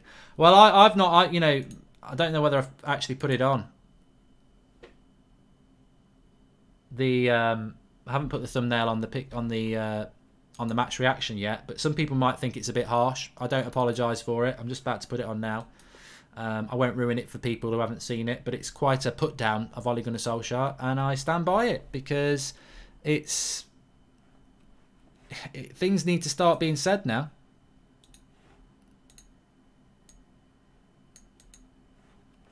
Things need to be said, and this is just not good enough. Not good enough by half. And De Gea's got it, so that should be it now. I'm just like, we're going to be celebrating a draw against AZ ALKMAAR. Like, oh, you know, a few of the lads played well. The pitch was difficult. The same old crap, and it's boring. Just like Man United.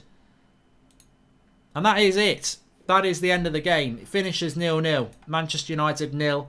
AZ Alkmaar 0.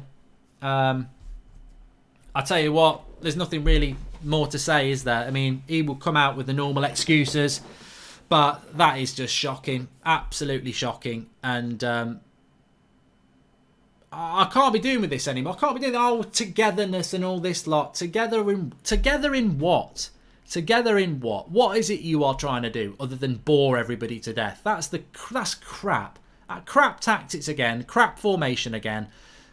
Just a crap watch yet again. And I'll have to say what I've got to say in the live comments, but on the match reaction. But my link's in the video description. I'm not going to be long. I won't be long. I'm going to do player ratings, and we'll do the match reaction. But look, really, really poor from United as per standard with United at the moment. It's just not good enough. And I hope that we will start turning a corner, but I just don't see it. I don't see us turning any corner at the moment. All I see is the same old crap, the same old performances, the same old Manchester United, and it's not gonna happen. It's not gonna happen, is it? It's not gonna happen. Anyway, join me on the match reaction. I'll be live in there in 60 seconds. Proper gonna go in on it this time. It's not acceptable. I know the crap that he's gonna come out with in the excuses, and I'm just pissed off. Just absolutely pissed off with the players, with the manager, with the board. It's just not good enough. It is not good enough, and I can't wait for the fan cams as well. See you on the match reaction. Links in the video description.